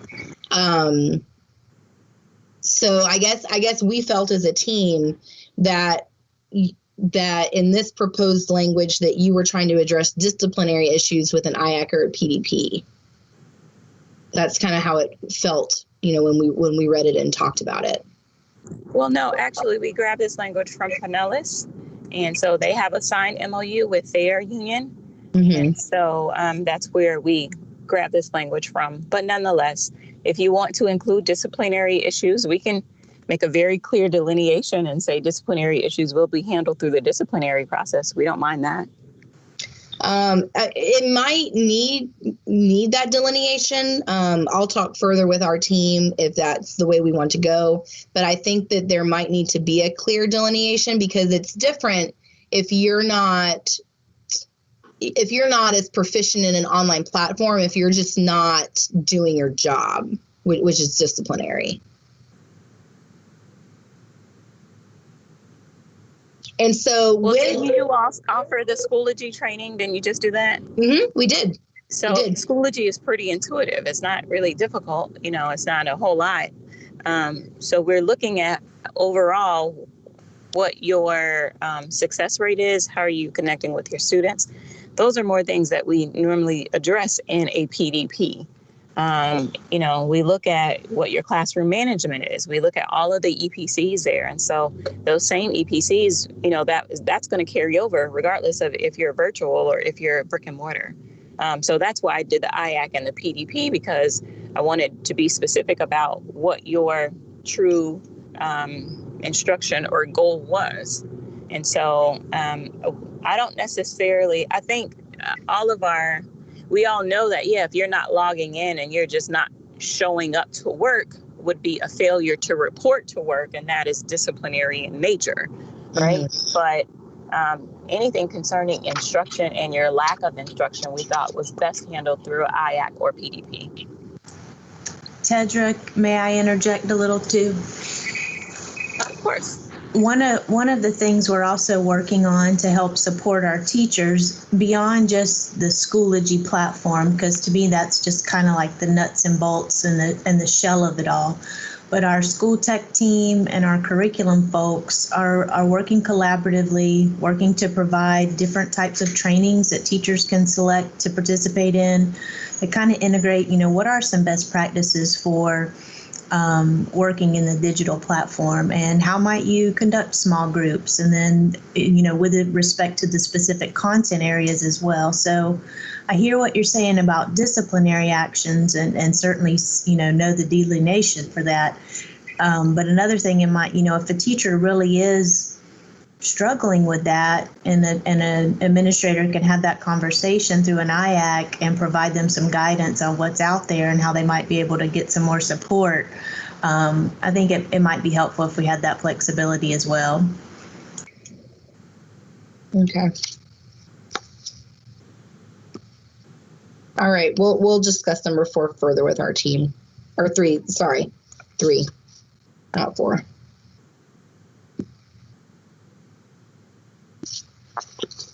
Okay, so moving on to your number 4, we felt that it lined up with maybe our distance learning, page 6, number 5.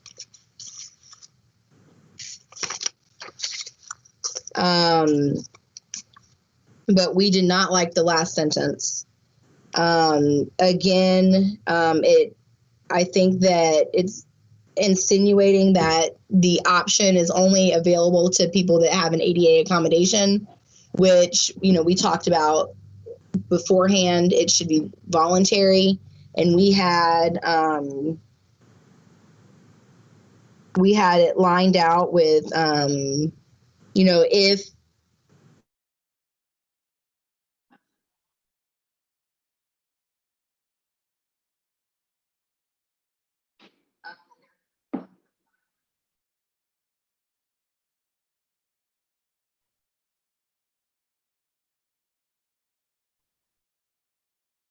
for an ADA accommodation, and his or her assignment is 100% virtual.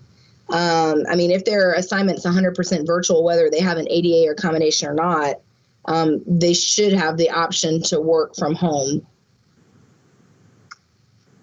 And now if they wanted to come onto campus because maybe they are not medically compromised, and maybe they chose, that they were equally comfortable with face-to-face or e-school, and they want to be on campus, I think we need to have that written, though, that it's not just for ADA accommodation folks. That if their assignment is 100% virtual, that they should have the option to remotely work from home.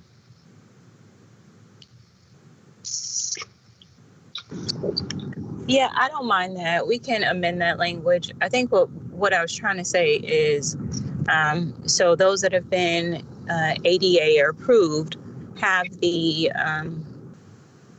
they're the ones that will be given maybe more of a priority to work from home, which aligns with, I think 1, 2, and 3 are A, B, and C above. Mm-hmm. So we'll just align it to that. That's fine. It's not a problem. Because, at the end of the day, even though you select eSchool and even you get eSchool, if you choose to come on campus, you may not be in your classroom. That's the other issue. And so because we may need it for social distancing. So you may just be in a corner in the library. And if that's okay for you, then that may be okay for us. But those are things that we really want principals and staff to work out because they know what they can do the best. I don't want to be so overbearing, so that they don't have the flexibility to do what they need to do to be successful for their students. Okay. So moving on to number 5, we are in complete disagreement. And that's really a hard line for us. We do not think that eSchool and face-to-face should be taught simultaneously. It provides an undue, almost unrealistic work expectation for the teacher and ultimately for the students. You cannot support 2 different classrooms at one time. You're going to be giving more to one than the other, and that's just the way it's set up. They should be exclusively siloed, face-to-face and campus eSchool instruction. Now, that doesn't necessarily mean that a teacher can't teach both. I could have, if I'm equally comfortable coming in and doing face-to-face and e-learning, I might have 3 periods of face-to-face algebra and then maybe 3 sections of, eSchool algebra 2. But they should be separate. We should not be doing it simultaneously. Well, Stephanie, this is one of the areas where I've said from the beginning, even when we were in the task force, that for our singleton teachers, and, I'll say it again, I've even used my husband as an example, we cannot make this schedule work if we do not have this flexibility. Now, we have met with principals and we have been very adamant about minimize when this happens. But if we don't have this flexibility, we will have kids that won't graduate, and we just simply cannot do that. We are going to try to minimize it as best as we possibly can, but there are going to be situations where it's unavoidable.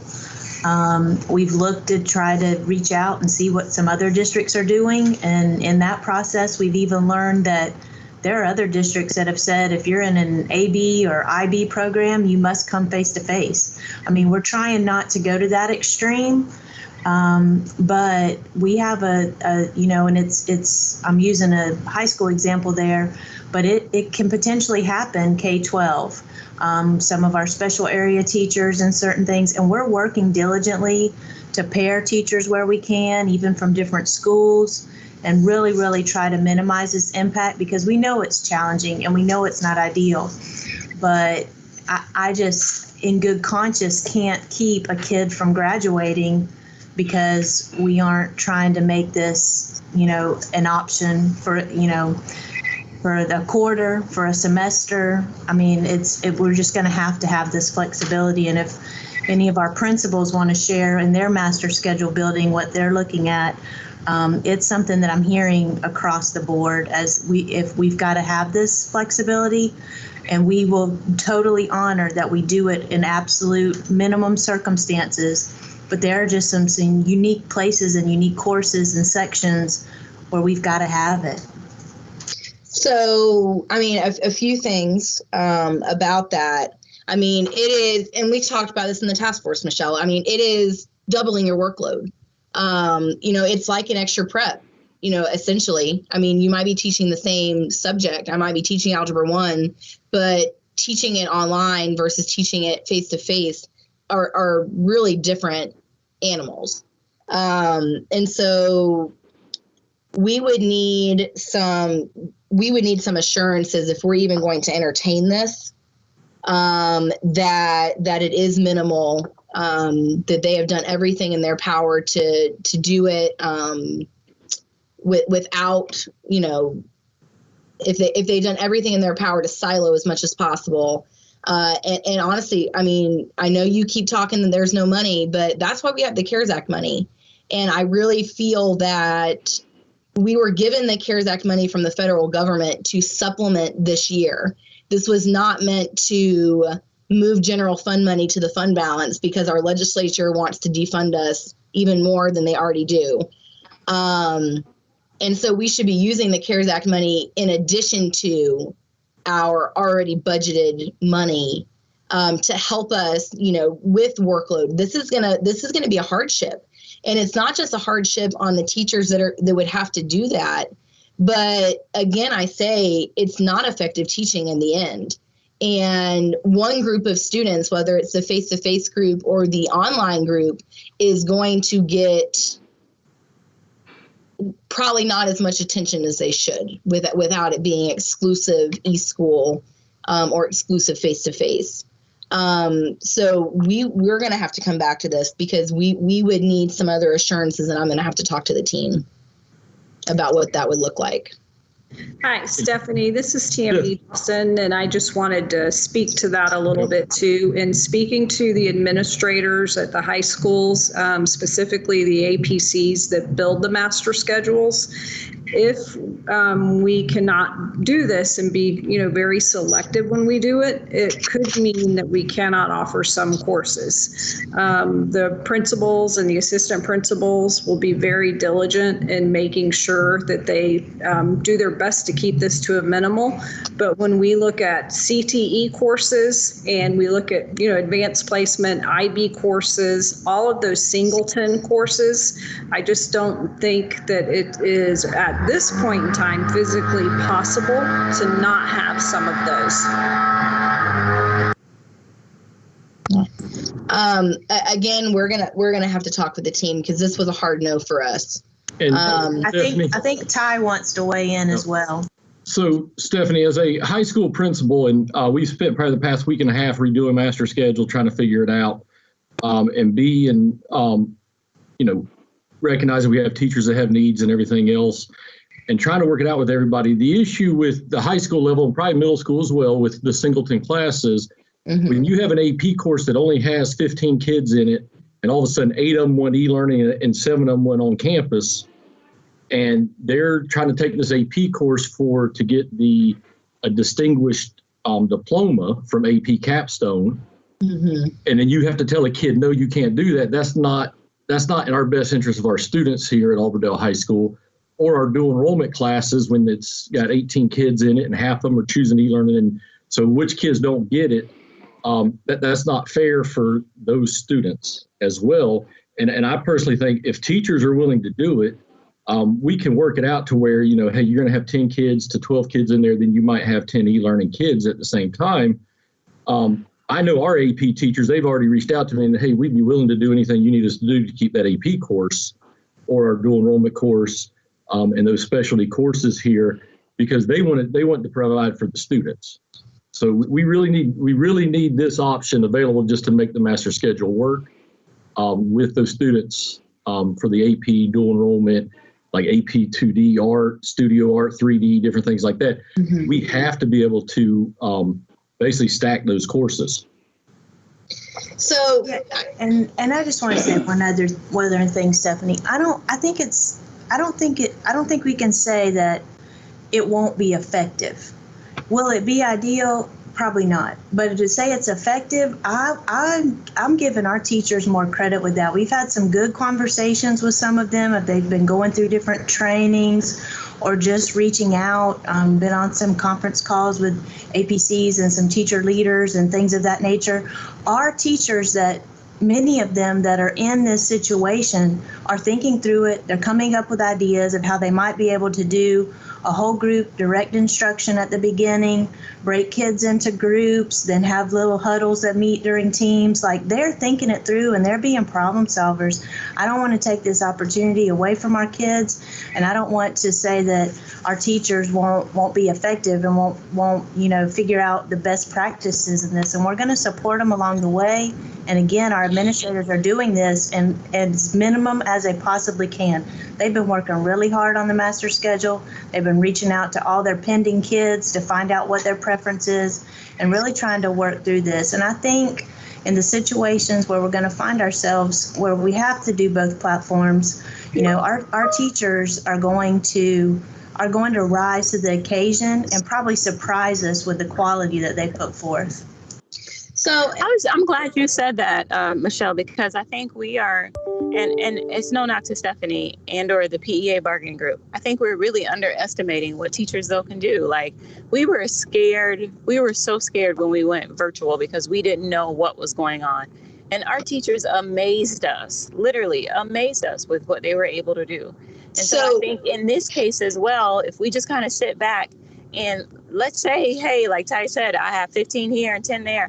Let's see how they work that out. And let's see what they come up with to be the best possible, online and face-to-face teacher that they can be in. And let's give them the flexibility to do that. Go ahead. We're not against flexibility. We're not against doing everything we can. We know teachers give their heart and soul to this job. We know it. I've lived it. Like, that's not the case. We amazed ourselves in the fourth quarter because a majority of teachers were working 12, 14, 15-hour days to make it work. And that's not sustainable for anybody involved. It's not sustainable. And so if we're going to go this route, I think the only way that we can go this route is you've got to compensate them because it's going to be extra work. They're going to be putting more time into this. And so, again, we ask teachers every day. We've asked them since the beginning of time to pour their heart and soul into this career, which we do. We don't go into education because we don't have a heart for this work. Teachers will work their ass off to get the job done. But at what point do we think about their well-being?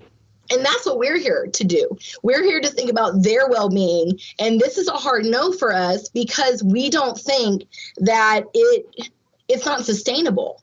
You know, they can pour in 12-hour days into this to make this work, but that's not right. And so if we're even going to entertain this, you've got to think about extra pay for these folks that are going to be put into this position, because it is going to be more work than their 45-minute planning period that they get every day. And that's going to be what we're going to have to see. And so it's not that they aren't going to be and amaze us all, because that's what we do. That's what teachers do. That's what we do. But you can't ask them to give without filling into their cup. And so that's what I'm going to say about that. We're going to have to come back to that with the team to see what we're willing to do. And we know another thing, the computer camera is not going to cut it if you're going to effectively do that. And that is a hard line for us of putting cameras in the classroom. And so I saw in your proposal, we saw that you're not wanting to do that either, which we thought was very reassuring. But if you're going to ask teachers to do that, we're not sure if that could even work without an outside camera. And so that's going to be something else that we're going to have to talk about, because we don't have cameras in our classrooms, nor do we want them. So I think this is going to be something that we're going to have to talk about as a team and caucus with, and possibly talk to you on Wednesday about. I'm sorry. Oh, you mean during health plan? So because I mean, it's already almost 6 o'clock, which, I mean, we can go longer. No, I can't, but were you done with any of the majors? Is there anything else that you want? So majors with yours, going through yours. Mm-hmm. We were wondering how number 6 would work. Traditional classroom teachers may be assigned a proctor, one campus e-school class period at the school site during the virtual instruction by another teacher. How is that? How do you envision that working? We weren't quite sure what your thoughts were there. Just, I mean, the way it sounds. So essentially just like how you proctor during an exam, except you wouldn't be necessarily getting up and walking around. You would just be there monitoring the classroom and doing what you need to do while the teacher is actually teaching instruction. So let's say we have we have a e-learning teacher that is assigned, for whatever reason, one face-to-face section of 15 students, and those 15 students are live mortar students. So we were just trying to cover our basis and make sure that those students get the instruction from that e-school teacher. So if it's an IV teacher that is the only person that's certified to do it, we know that we have enough people or students in a class to provide them that level of instruction. We go ahead and do it. And then that proctor would be there just monitoring the classroom. But so what about their primary job? Planning. She or he would still get their planning. So it's in the event that they have an extra period that they're not doing anything. So in the event that somebody doesn't have a full face-to-face schedule that is reporting face-to-face, that's what you're envisioning number 6 to entail? Correct. And Stephanie, it may happen more so as kids transition from e-school back to brick and mortar, or if we need, to have some wiggle room time as kids make that transition. So I guess if we have extra teachers in the face-to-face model, I mean, is it a certification issue then as to why we would have to have simultaneous instruction with e-school and face-to-face if we have extra units floating around for face-to-face that could proctor? Potentially, or not just certification, but some sections that require a specialized training, like AP and IB mainly just some of those special classes. Okay. Oh, and I think Kyle Wyndham would like to speak to that. Kyle? Thanks, Ms. Porteous. I appreciate that. Hey, Stephanie, it's Kyle Wyndham from high school. In regards to your question, for example, let's take my robotics middle school teacher, and I don't have another teacher on campus as he is piping in for his e-school classes, and I need someone to supervise those particular kids that are on campus that are watching his class. Then there would be, let's say I have another teacher that may not have that full schedule, but as they may have 5 sections, and I can utilize the numbers that are on campus to give them 5 sections of a class. They have that 6th section, and then they could be that classroom monitor. So the certification comes from the teacher that's teaching it. The teacher that's in the classroom is more the classroom monitor, classroom manager of that particular sort, if that makes sense. Okay. All right. Well, that clarifies, because we were wondering what your thoughts were on that. Stephanie, do you mind if Yes. I go back to number 5? Sure. Just going back to that Frostproof being a small school, I'll give you an example. We have one English 1 teacher, and when you have, if a teacher is only allowed 3 preps, then we can't get every kid into those particular 6 sections if it's an e-school student or if it's a brick and mortar student. So our master schedule becomes as complicated as it is, but it becomes even more complicated when you have those 2 different schools, and the only certifications that those teachers have, you have to mold it in there, plus the number of preps that they're allowed. As a former math teacher, I have done it where I had to do 2 different classes at one time. And so is it something that can be done? Yes. Is it ideal? Absolutely not. But it can work out that particular way, I believe. Thank you for your time. Okay. Thank you, Kyle. Okay, so I guess we're hitting the main points with the rest of this, because I know Tedra, you need to get off soon. Okay. Yes. Okay, so for number 7, with the morning duty, the length of the teacher workday is just CBA language, so that's fine. Where we had some discussion points were the morning duty and duty-free lunch. There's already not a lot of wiggle room in start and stop times for duty times anyway. So if you adjust a teacher's, let's just take high school.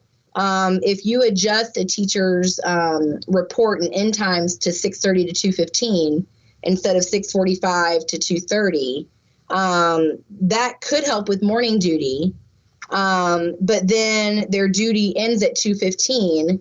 And I know at the high school level, that's generally when we have our parent meetings. And so are they not going to be participating in parent meetings to accommodate morning duty? That's why we liked our language, that if you go to page 5, number 23, because we know that there isn't a lot of wiggle room in the start and stop times, that if a staff member needed to work outside of their duty start and stop time, that they would be paid their regularly hourly rate of pay, or their regular hourly rate of pay, so that principals could have some flexibility, and it would be volunteers.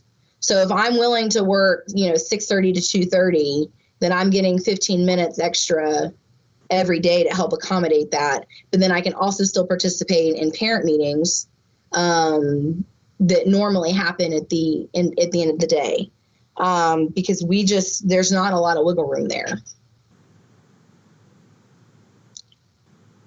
And then really the same with duty-free lunch.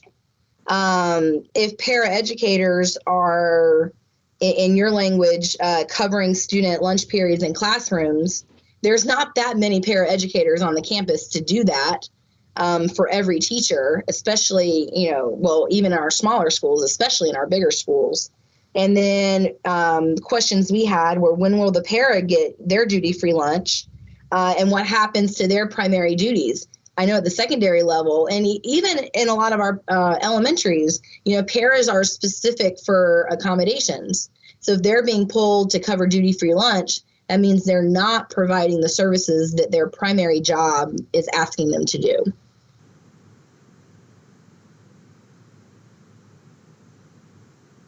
And our duty-free lunch language is page 4, number 18.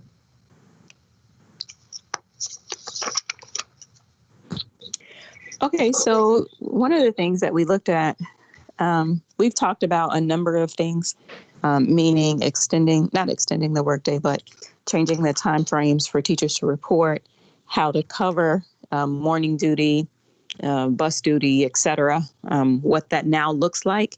And so some of this is going to really, I hate to say it, but some of it will be worked out kind of on the first day. I think, we all have great plans, right? And then those plans could go kibosh really, really quickly, depending on the actual flow and when you get 300 to 400 students back in the building and what that looks like now, particularly when you're trying to social distance everyone. So that's really the issue that we're having. Lunch duty, I know that was a stickler for you all. So we tried to come up with some ways to ensure that teachers had a duty-free lunch, which means 1, using paras. 2, we've talked to Larry about using some of his bus drivers, bus attendants, et cetera, having them, so between their runs, which is normally between 9:30 and 1, just stay on campus. Either they go to the campus where their last morning run is, or they go to the campus where their first afternoon run is, and then help out there as well. So it's literally an all hands on deck. If, I know you keep talking about money and extra stipends and all that, and I just want to put this on the table. If we take away, all of that comes from general fund and from just period, all that comes from general fund. And now, I don't know if Mike is on here, but maybe Mike should speak more to this, but all of that comes from general fund. And so every little nickel and dime that we use for this and for that means that we won't have it for something else. And so when you're saying, hey, Tedra, I need a 5% raise, I'm just using that as an example, but a 5% raise, and we can't nickel and dime over here and then expect to use that same pot of money to provide a raise. But I think Mike should be the best person, or Mike will be the best person to address that with you. But it shouldn't be the same pot of money at this point. I mean, that's what the CARES Act money is for. And again, I go back that the CARES Act money was meant to be a supplement to the money that the legislature is bringing down. And I understand that in your workings that you're trying to save for a rainy day, but at the end of the day, we're a government entity. We should not be saving for rainy days. The government should be funding us appropriately to run as a government entity. We shouldn't be having a savings account. This CARES Act money was sent from the federal government to do things that we would need to do extra this year, not in place of our general fund money. Right. The things extra, though, are the 1 million masks that we've ordered. The things extra are the 20,000 half-gallon bottles of hand sanitizer. The thing extra are the thermometers.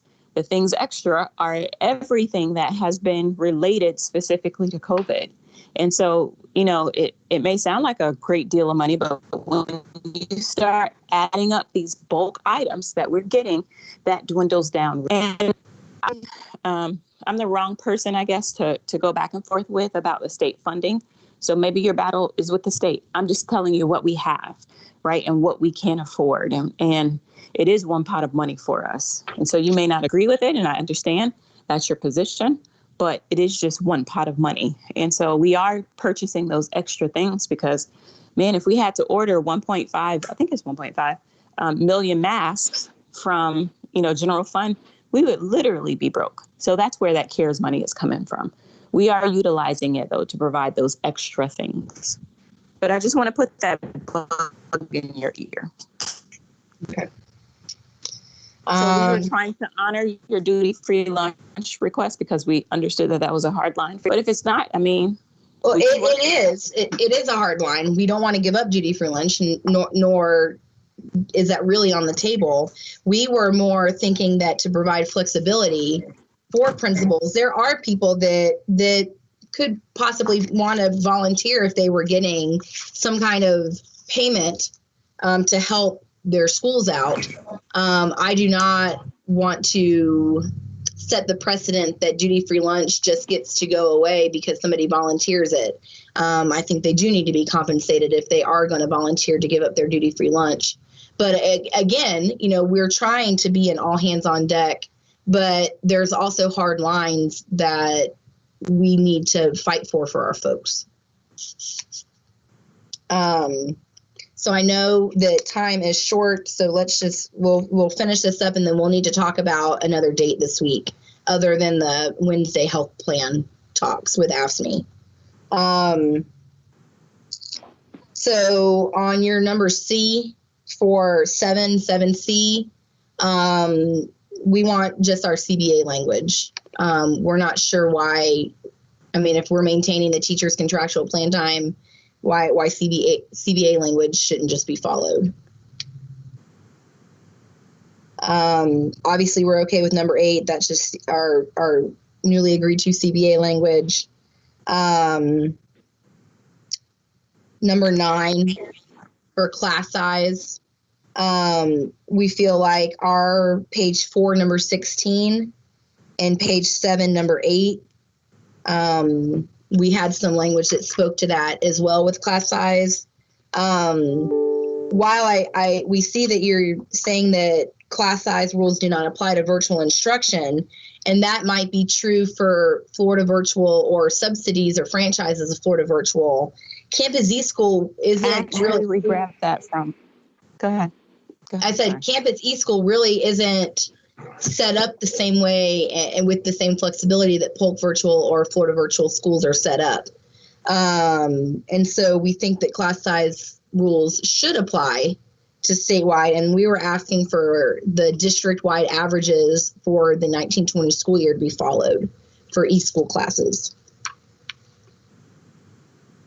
Because we also, while it's virtual, it doesn't mean that it's less work. And actually, virtual instruction is probably more work because it's something new that you're not necessarily used to doing.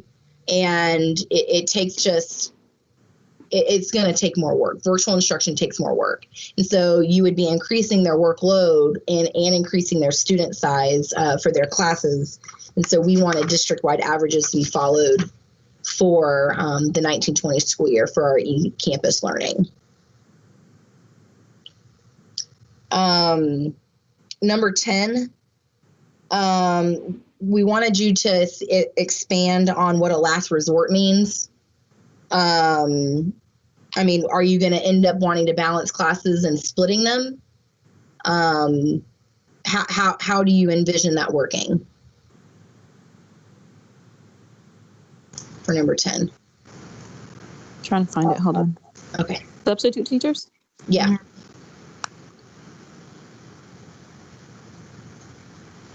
Yeah, I think splitting classes would be, a last resort, maybe looking for other personnel that might be able to support and help that do not maybe necessarily have daily classroom duties.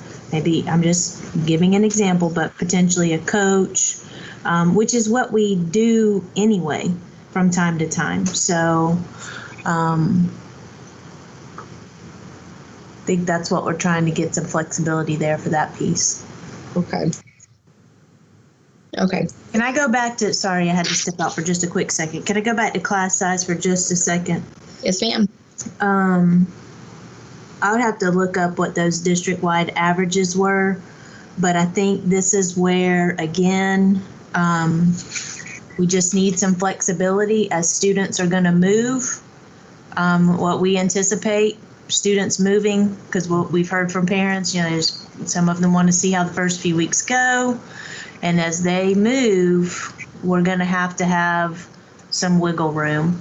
So these numbers are still quite a bit below what typically happens in some other virtual programs where we've got numbers from across the state. Okay, thank you, Michelle. And 11, we had language that it talked to some of your number 11 on page 6, number 1, and page 7, 14, and 15 with distance learning. And right now we still have a hard no with combining instruction. So we're going to have to talk about that as a team and get back with you on that. And then if we move to C, with our ESP clericals and paraeducators, I understand that you're trying to problem solve with duty-free lunch for teachers, but if paras and ESPs are covering duty-free lunch for teachers, when are they going to be provided their duty-free lunch? And what about their primary duties for their job? And so those were some questions that we had.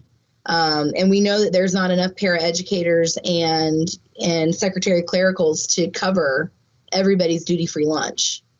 I think even if you utilize bus drivers and bus attendants, the number's probably not going to work out. So what would be the backup plan?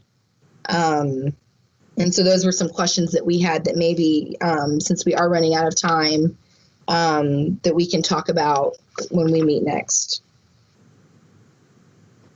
And then D, the leaves available for COVID-19 related absences. We're okay with most of that. We did have a few questions. So on number 4, the sick leave donation, I know that that's something that we've brought for a while. 6 o'clock. It's 6 o'clock. And so I absolutely have to go. And so if you want to email those questions to me, you can. But I got to go. Okay. 6. So, okay. So is there a time next week or this week that we can meet other than Wednesday? If we only have time to meet for the health plan on Wednesday with ASME? I know you guys have work session tomorrow. Can you send me your dates of availability? Just send me your dates of availability for the rest of the week, and then I'll take a look at it and with my team, and then we can go from there. Okay, sounds good. Thank you. Thank you. Have a good day. Bye-bye.